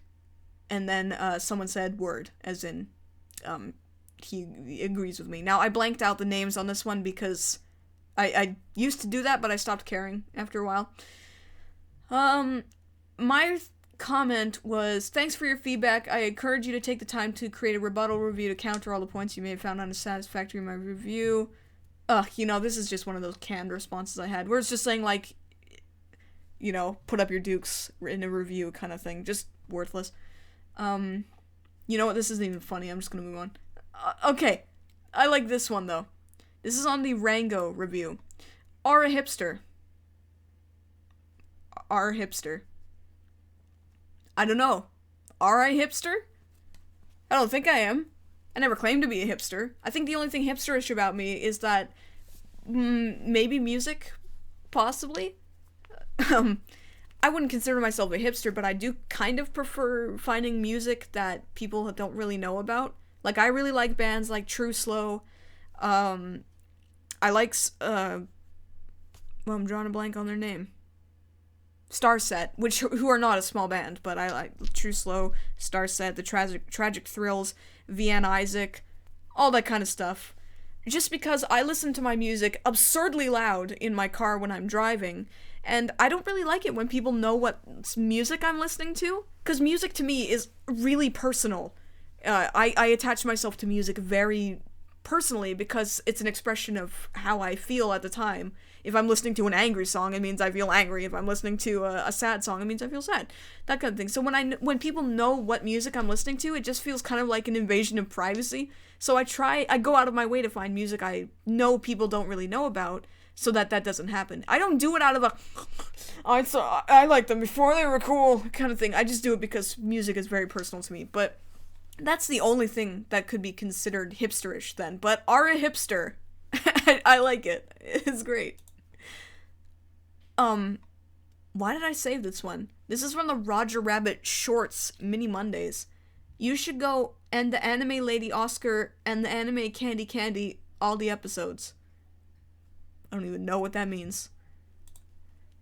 Okay, this is the Samurai Jack review.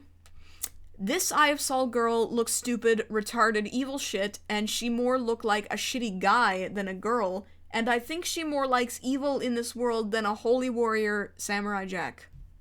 Okay, well this comment is stupid, but looks more like a shitty guy than a girl? That's actually a compliment to me. If I look like a shitty guy, it's great. Better than looking like a shitty girl. I don't like looking like a girl. Look at me. Do you think I like looking like a girl? I go out of my way not to look like a girl. I don't wear makeup.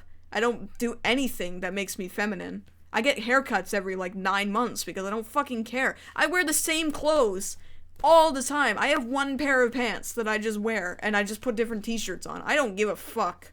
Alright, so this is kind of a compliment to me. Okay, this is on the Sonic Boom review. Lots of lovely Sonic fan comments. This Sonic-tacular was a nightmare. Please don't review something if you're going to be moody all the way through. By the way, the only cunt I saw is you and Donald Trump. So, I'm comparable to Donald Trump, basically. Then there were, oh, hey, look, it's Pelkogo. He responded with, hey guys, it's the first rapid Sonic fanboy, don't get too close.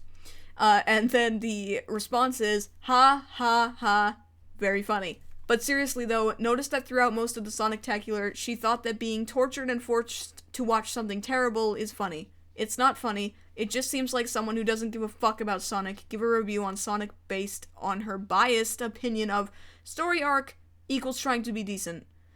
Okay, the reason I did the Sonic-tacular was not because I hate Sonic, because I do hate Sonic, and I already know I hate Sonic. The point of the Sonic-tacular was to try and change my mind, because I was hating Sonic very uninformedly. The only reason I had hated Sonic was because he was in Brawl, and I hated him in Brawl, because he was annoying as fuck. But I had never played a Sonic game. I had never seen a Sonic cartoon. I just sort of hated him because everyone else did. So I wanted to do the Sonic-tacular to watch all of the cartoons and see if they could change my mind. Because, believe it or not, I actually do let things change my mind. I am a reasonable person. So, I'm reasonable, so I do allow things to change my mind. I don't just dig my heels into the ground when someone challenges me like this. The thing is, though, is that it didn't change my mind. They were shit, for the most part. Especially Sonic Boom was really shit. I've heard that the second season is apparently better, but I don't care. The thing, though, is that Sonic X, the Japanese version, kinda did change my mind a little bit. I was enjoying it. For the most part, I was enjoying it. So yeah. But it's, again, hyperbolic. For entertainment. I went out and bought a Sonic plushie and found a voice actor to do the Sonic voice who did a really good job. Just so I could burn it for fun. To make a point. But it's hyperbolic. I know you guys all get it, but these people don't. So I'm just saying, is that if you've ever had any of this flash across your mind that you think I'm being too harsh, or I'm overblowing my sentiments or something like that, it's hyperbolic for entertainment, okay? If you think I'm being genuinely unfair, like I'm railing super hard into one point that ultimately doesn't matter, feel free to call me out on it. I don't care. As I said, I try to operate with a certain level of self-awareness. But just getting mad because I said a thing that's over-exaggerated is dumb. So, yeah. Oh yeah, and I did play Shadow the Hedgehog, actually. And it was bad. Okay, this is actually the same guy on the Sonic X review. I said it before and I'll say it again. You really do hate Sonic, do you? Yes, I do. I do hate Sonic. Seriously, why do you think putting Sonic at the butt of your jokes is funny? Might as well call Sonic-tacular Sonic Shitfest. That's a great name, because it was a Sonic Shitfest. Because Sonic is shit. It's bad. Really bad. That's all I have to say about that one. This is also the Sonic X review. I don this the wrong way, but I think you're kinda what's worlds. I am looking for mentally unstable, delusional, and crazy and weird and well. Dude, I think the only person who's mentally unstable and delusional here is you. Look at this comment. Look at it. What does this even mean? I think what he's trying to say is don't take this the wrong way, but I think you're kind of what's wrong with the world. I think you are mentally unstable, delusional, crazy, and weird as well. That's all I can take from this comment. What the fuck? Alright, we're getting near the end here. This is going longer than I thought it would, but I'm having fun, so whatever. This is on the Star Versus review. This is too cringy, sad faces.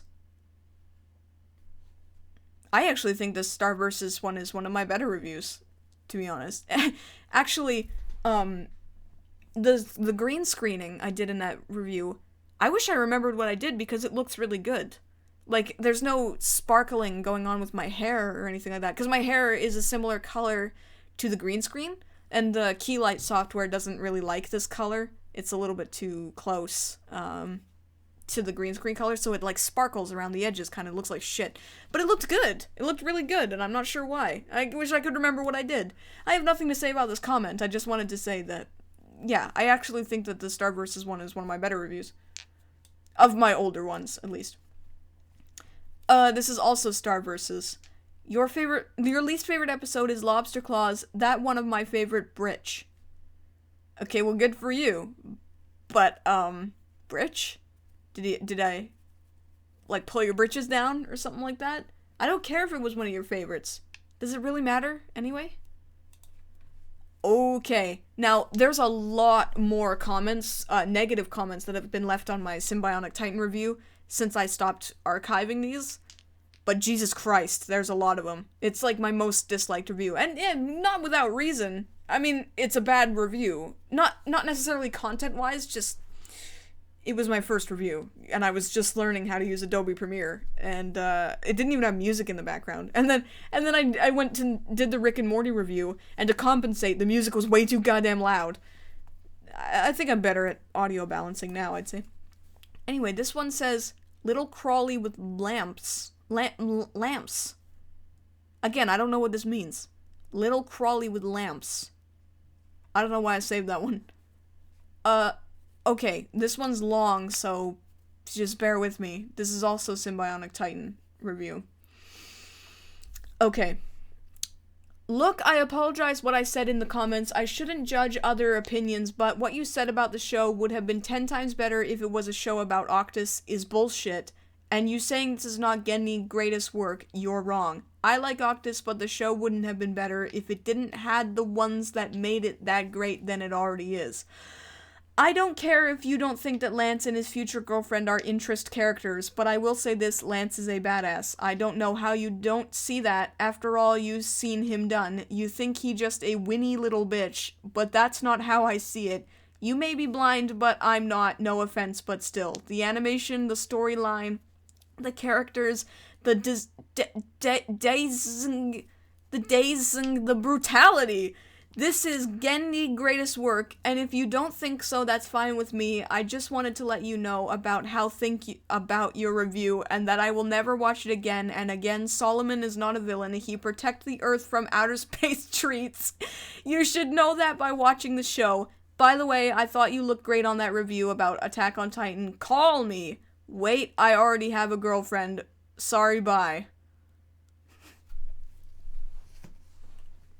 There's loads of comments like this on the Symbionic Titan review, but, okay.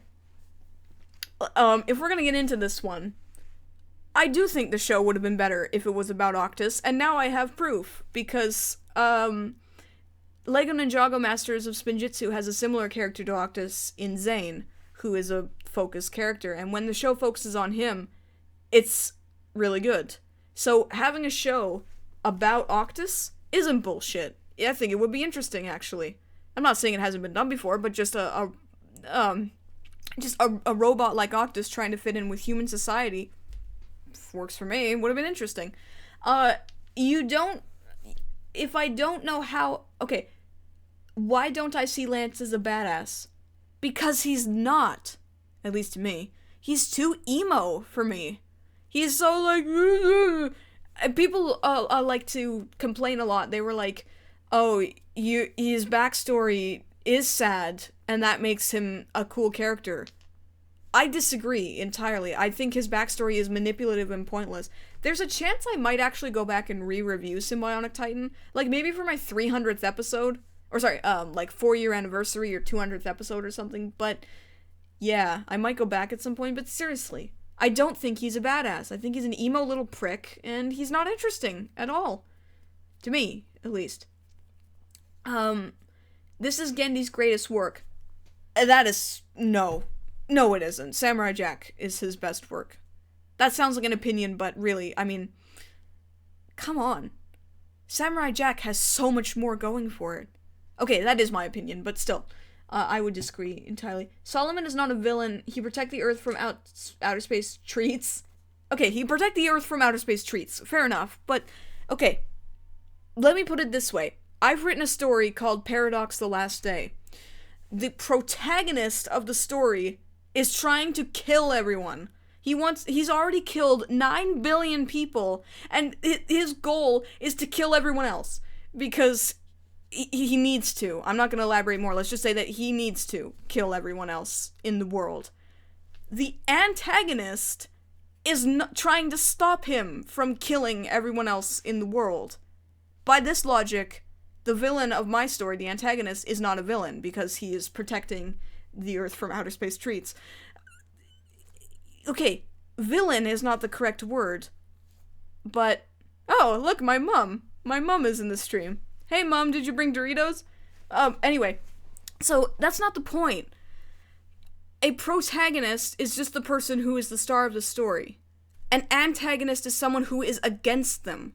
That's the definition of a protagonist and an antagonist. Doesn't matter what their intent is. So an antagonist is just someone who is against the protagonist. So he is not a villain. He doesn't have villainous intent, but he is the antagonist of the story. Because he is going against what the protagonists want. That's all I want to say. That's just the clarification. Okay, and you thought I looked great on my review of Attack on Titan? Thanks. But you have a girlfriend. Well, sorry, if you're a dude, I'm not interested anyway. And I'm not interested in anyone who has terrible grammar and can barely use punctuation like this. Anyway, moving on. Here's another Symbionic Titan review. Just... lovely comment. Okay. This review is pathetic. I literally watched it because there aren't any reviews on this series. I know a million people who love this series, plot, characters, including their background stories, and they all think the show was as good as Generator X, Samurai Jack, Ben 10 Ultimate Alien. Well, Ben 10 Ultimate Alien sucks too. Lance is awesome. It's quite funny that you like Kevin 11 but hate Lance. How does that make any sense? You can't stand him because he doesn't smile? You're looking for comedy in an action-filled cartoon. Genius! At this point, I wouldn't be surprised if you're a fan of the MCEU who hates DC. We get it. You like kiddie comedy and cartoons, lol. You contradict yourself more than Dragon Ball Super. Genius! Okay. My response to this is, so you're saying my opinion is wrong because a million people feel differently from me, or than me. And what does the MCU have to do with anything? What even is this comment? It hurts my brain. Okay. No, I still agree with it. It does kind of hurt my brain. And the MCU does have nothing to do with it.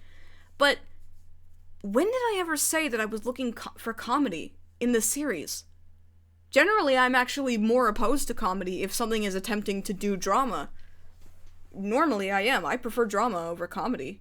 It's just when the drama falls flat, like it does in Ben 10 Alien Force, that's when it becomes funny to me. Lance is awesome. It's quite funny you like Kevin 11 but hate Lance. Maybe it's because Kevin 11's backstory feels more, appropriate for him. Also, Kevin 11 isn't always emo all the time, at least from what I remember, he isn't.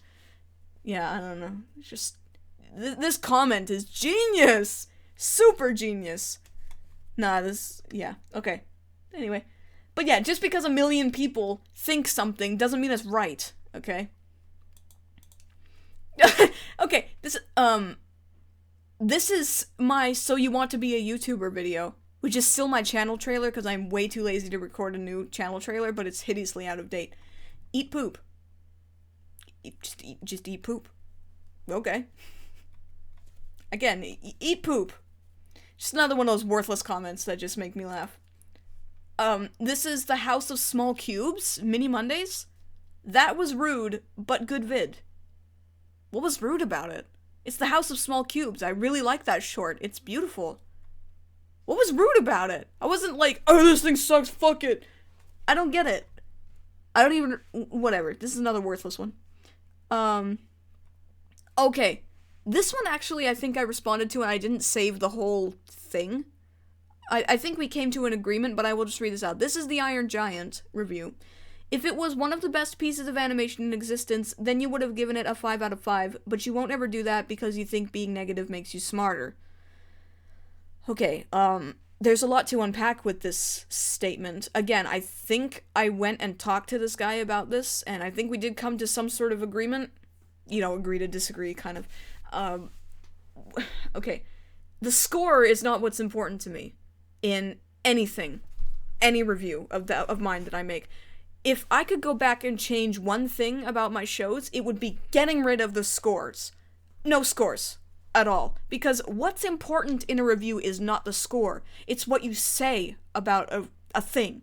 Your comments, your thoughts, your opinions and feelings are what should be the takeaway, not some fucking number. This worthless number. But anyway, okay, so I made my bed. They have number reviews. I haven't given any movie 5 out of 5 yet because since it's such a short experience, I find it harder to find that perfect movie. There are movies I really like Professor Layton and the Eternal Diva, Final Fantasy VII Advent Children Complete. Lots of movies that I really like.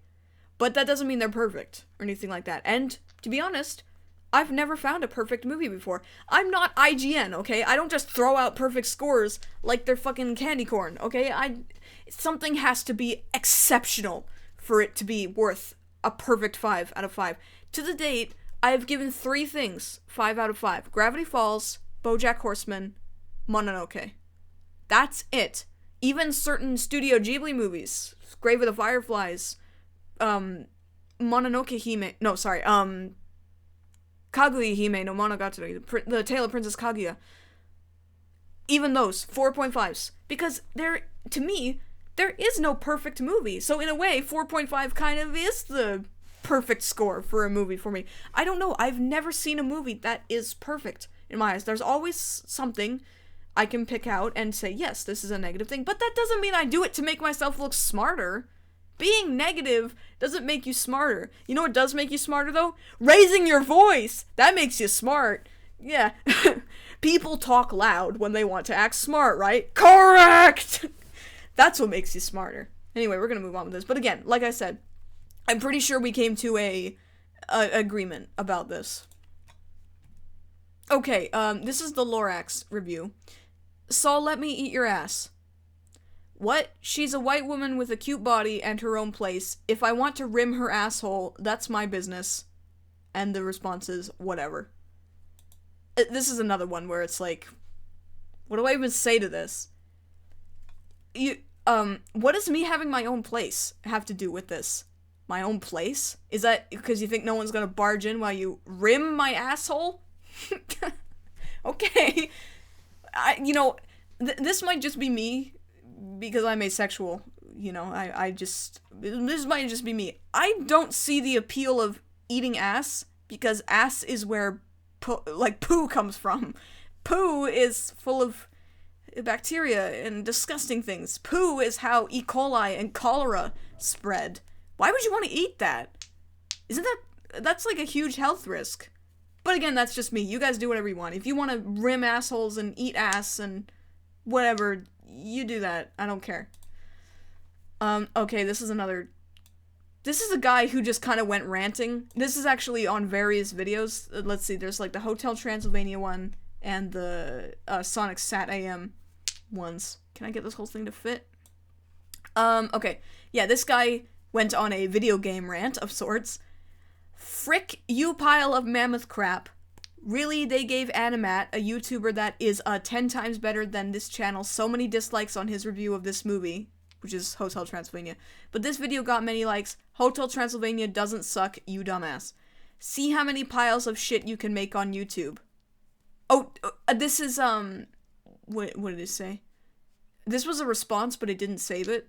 I asked him why he was saying the things, and he says, to see how many piles of shit you can make on YouTube, and I said, seems like a productive use of your time. He also said, this show is amazing, and if you don't like it, you suck! Which is Sonic Sat AM. These mumbling idiots in the comments are finding an uncensored cock instead of realizing how god-awful this video is. Well, okay, yes, there is an uncensored cock in the Sonic Sat AM review, where a car drives in, and a penis comes out and it pees. It's a fake cock, though. It's like a dildo. So, like Jim Sterling has big dildo on sticks in his videos, and that's fine. It's not a real dick. Like, it's not attached to anything's body. It's fine. Like, Grade A Under A has his dickhead character. I mean, yeah, he doesn't make videos anymore, but just showing a dick is not grounds for, censorship. if it's attached to something, like a man, sure, but I don't know, just whatever. Okay, alright, yeah. This is the Wolf's Rain review. I don't even remember making the Wolf's Rain review. Really, no memories of making that review. It just kind of exists.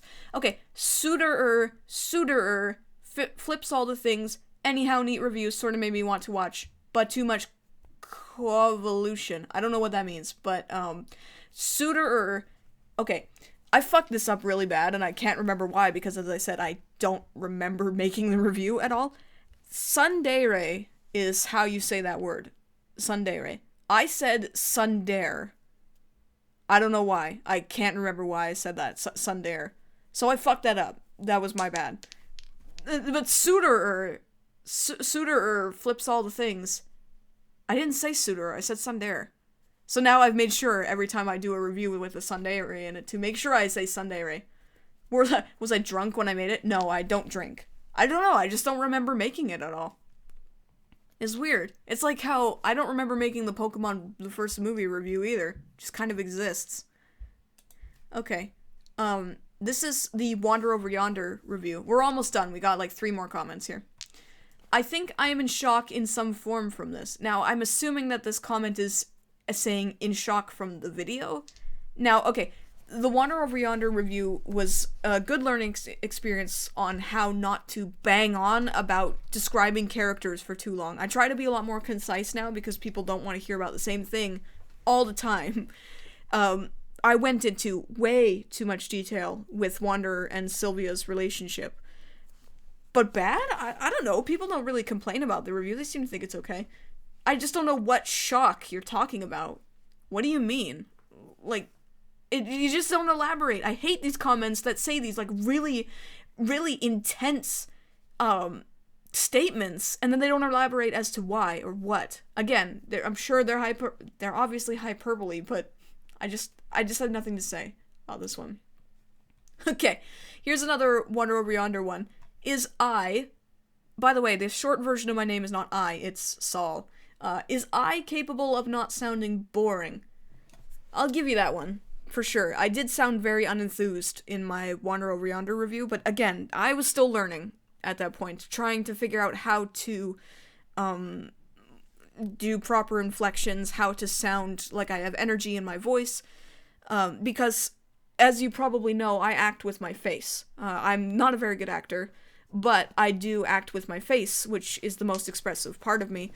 I generally have very odd, body movements. You probably notice that all the time. I'm always like all over the place. That's just because I express myself with my face. I do think the eyes are the most expressive part of the face, which is kind of another sort of small reason why EyeofSol. I actually really like that I chose that name, because if you ever want to see how I feel about something truly, look me in the eyes. You'll see the true feeling there.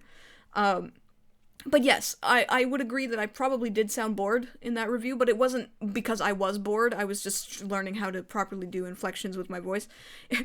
Next review that's coming up, actually, I think I might have gone a little bit too overboard. I sound really excited, because I'm reviewing something I'm really excited to review, so just keep that in mind. So yeah, I don't agree with this one necessarily, but I can see where it's coming from, for sure. Okay, here's another Wander Over Yonder one. A weeboo. A weeboo. Okay, well, first of all, I'm reviewing a cartoon, not an anime. Might have been referring to the boob grab poster I had behind me at the time. Still not sure how I'm a weeboo. I get called a weeboo a lot, actually. Still not sure why, to be honest. Yeah, I like anime. That's pretty much where it stops. Oh, and I speak Japanese, or I'm learning Japanese. That's pretty much where it stops for me. Yeah, I buy figures and stuff like that. But I don't believe that, Japanese culture is better than mine. Like, I don't want to be Japanese. I'm fine being Canadian. I like being Canadian. Being Canadian is cool. I just don't get why people called me a weeaboo. I'm not sure it's, I'm not sure about this. It's odd. I do like his Dan Versus picture, though. I'll give him that. Okay, and this is the last comment, also on Wander Over Yonder, and this is a great one to end on. Man, you seem to really hate this series. I guess I should call you Lord Hater. Do I hate Wander Over Yonder? I'm pretty sure I said it was really good. It was above average, 3.5 out of 5. Again, I said I wish I hadn't done review scores. But still, is 3.5 an above average score bad to you? Really hate. 3.5 eyes out of 5 is really hating a series. Okay. Whatever you say. Like I said, I'm not IGN, okay? I don't just throw them perfect scores or anything like that. I have okay, here, I'll give you a little bit of explanation as to how my scoring system works, because, you know, everyone's different. Mine works like this. Everything starts at a 0. Just everything starts at a 0, no matter what it is. As it goes on, and again, remember, I watch everything. As it goes on, I build up points against it or points towards it. And if the points against it kind of have a weight to them, so it's like, let's say the animation is amazingly good. That weighted good opinion, or, you know, fact, or whatever it is, that weighted opinion it's more weighty than, like, a bad opinion that says, I'm explaining this really badly, I apologize. It's basically, everything starts at a 0, and then depending on the weight of the comment, or the criticism, or the opinion, or anything like that, that's how it gets its score. Like, one of the best things about Robot Chicken is its comedy and its animation, but one of the worst things about it is its repetition, especially in the later seasons, where it's just always take some innocent property and turn it super violent or sexual or something like that.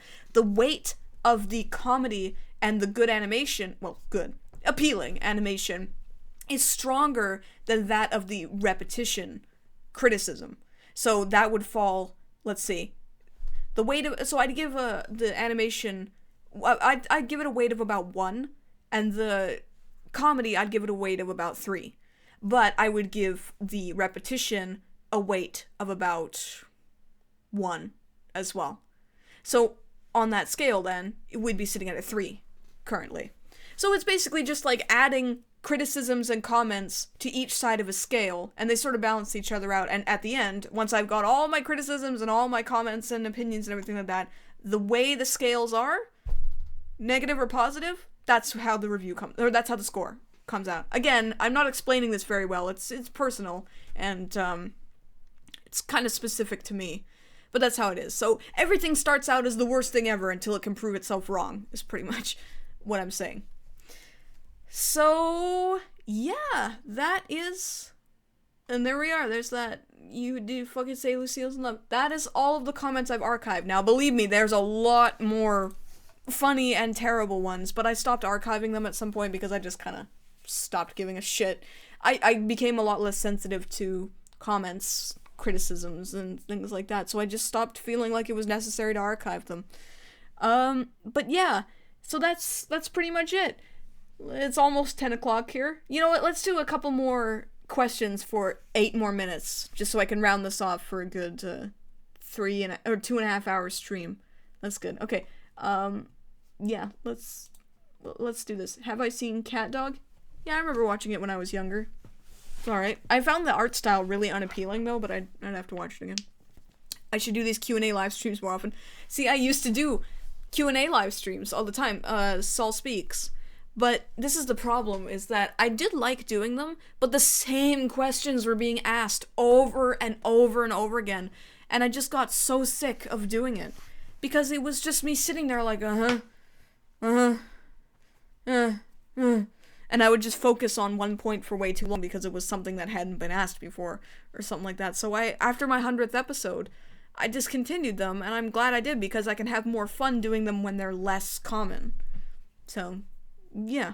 But I do like doing them, in general. It gives me a chance to listen to my own voice, which, according to some of my critics, I really like the sound of my own voice. I have delusions of grandeur, and I just love the sound of my own voice, even though I've gone on record repeatedly saying I hate the sound of my own voice.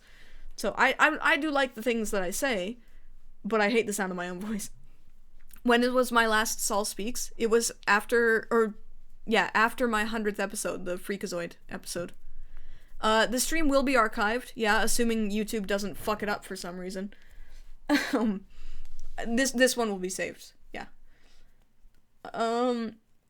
I've never seen House of Mouse, so I don't know. I have seen Rocko's Modern Life, but not like anything. I've only seen a couple episodes, so I need to watch it fully to get my opinion on it. No, I didn't see Infinity War. I don't give a fuck about superhero movies. I don't dislike them, I don't like them. I liked the Batman movies. Well, okay, I should clarify. I like The Dark Knight. That's pretty much it. I didn't really care about Batman Begins, and I watched The Dark Knight Rises and did not like it. I like Watchmen. I don't care what anyone says. I like Watchmen. I like it a lot, actually. Yeah, it's not perfect, but it's got a lot about it that is likable. I like Spider-Man 1, 2, and 3. Even though Spider-Man 3 is not that good, I still kind of like it. And, I mean, in terms of, like, you know, the comic book hero movies, that's it. That's all I like. And even then, I don't like them that much. Why do people join cults? Well, that's a big thing. People join cults often because they're searching for something that gives their life some sort of meaning or purpose. They're looking for answers, and they feel that the cult gives them the answers that they're looking for. A promise of a happy afterlife, some sort of salvation, freedom from judgment, things like that. Following a charismatic leader who promises them happiness, health, and prosperity if they pledge their life and soul to them. There's lots of reasons why someone might join a cult. Anyway. What is the toughest thing to happen to me in my career? Having to... Sensei, what are you doing? Having to get full-time employment and try to do YouTube at the same time is hard. It's very hard. And it's the main reason why I had to stop doing weekly videos, is because it was killing me. It really was. Like, my anxiety was so fucking bad that I almost died because of it. I was driving home on the highway from work thinking, oh my god, I've worked so hard and I have to get this video done on time and I can't do it. And I had this huge panic attack while I was driving 120 kilometers down the highway, endangering everyone around me, but I couldn't get off the highway. I was paralyzed with anxiety. The only time I got off was when I reached an exit that was close enough to home that I could just get off and stop. But, so yeah, trying to juggle a full-time employment plus doing YouTube on a regular basis with anxiety, like a badly flaring anxiety, that's tough. But I'm still here. I still like doing YouTube, obviously, or else I wouldn't be here. But that's not to say it isn't difficult when that happens. If I would get rid of the scores, no one would care. Well, I would. I like having a certain sense of consistency. I'd have to go into some long spiel about why I had to get rid of them. And I just don't feel like it. I do like to keep things consistent. If I could redo my channel, what's one thing I would do differently? Well, I would get rid of the review scores, for sure, from the beginning. I would. If I could redo my channel, though, what would I do differently? I don't know. Nothing, really. I like my channel. I'm very happy with the way it is. I feel like it's a nice place for people to go just to enjoy some fun videos, whether you like it or not. Just to enjoy some fun videos and have a good time, and not worry that the person who you're watching is going to come out and be like, Leafy exposed, scarce bullshit flannel memes, I hate Mars bars, cool cat saves his kids kind of shit. I really like to keep my stuff self-contained. So, yeah. Do I feel that Teen Titans Go is overhated? Kinda, yeah. Sorta. It's more just like, yeah, it's bad, but so? There's lots of bad cartoons out there. I'm not sure why that one in particular gets so much hatred. Yeah, it's bad, but come on, guys. You could do worse, for sure. Alright, we are gonna start wrapping up here. Have I seen any rotoscoped films? Yeah, I have. Well, ones with parts of rotoscoping, so Heavy Metal, Yellow Submarine, Snow White, and Snow White, You know, those ones were rotoscoped. What's my opinion on the cartoon community? I like them. They seem more reasonable than a lot of other communities. At least from my experience. I like them.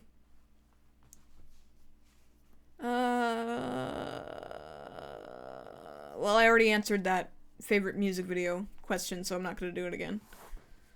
Is there a movie or series that you think deserves more attention than it got? Oh yeah, there's a lot of anime that really deserves more attention, i.e. Mononoke, because it constantly gets overshadowed by Mononoke Hime, Princess Mononoke, and Shiki. For fuck's sake, Shiki is a great anime, and it needs more attention. If you want to know more about it, just watch my review. Okay, it is 10 o'clock where I am, so I'm gonna wrap this up now. Thank you so much, though, for everyone who watched, who enjoyed the YouTube comments, for asking questions. Thanks to everyone for the congrats. This was fun to do. I enjoyed doing it. And yeah, just, I do want to let you guys know as well. I know it sounds really crappy and cheesy when I say it, but just remember, no critic on Earth has any power without you guys. So you guys are what make me a thing, basically. Because, you know, if I'm standing in the middle of a room shouting my opinions, if you guys don't listen and respond to it, then it doesn't matter. It's nothing in the end. So you guys are what make me great, basically. And again, I know that sounds really sappy, but it's true. You guys are what make me great. So always remember that. And if I ever forget that, don't be afraid to remind me that it's you guys who make me great. So thanks again for 15,000 subscribers. Yeah, I guess here's to 20K, I suppose. And, yeah, I guess I will see you for the next review, and as well as on Saturday, for a game live stream. So, actually, I got gifted a game on Steam, a Steam code for some RPG game. I think we're gonna play that, because I like giving some creators... He hasn't got any Steam reviews, so I'm gonna give him a playthrough and, just sort of, you know, promote a new creator. I don't like the use of the stock Adobe Premiere fonts in your Steam trailer, but I'll forgive you for now. We'll play that game. Anyway, you guys have a great night. I'll see you for the next review. See you later, guys. Bye-bye.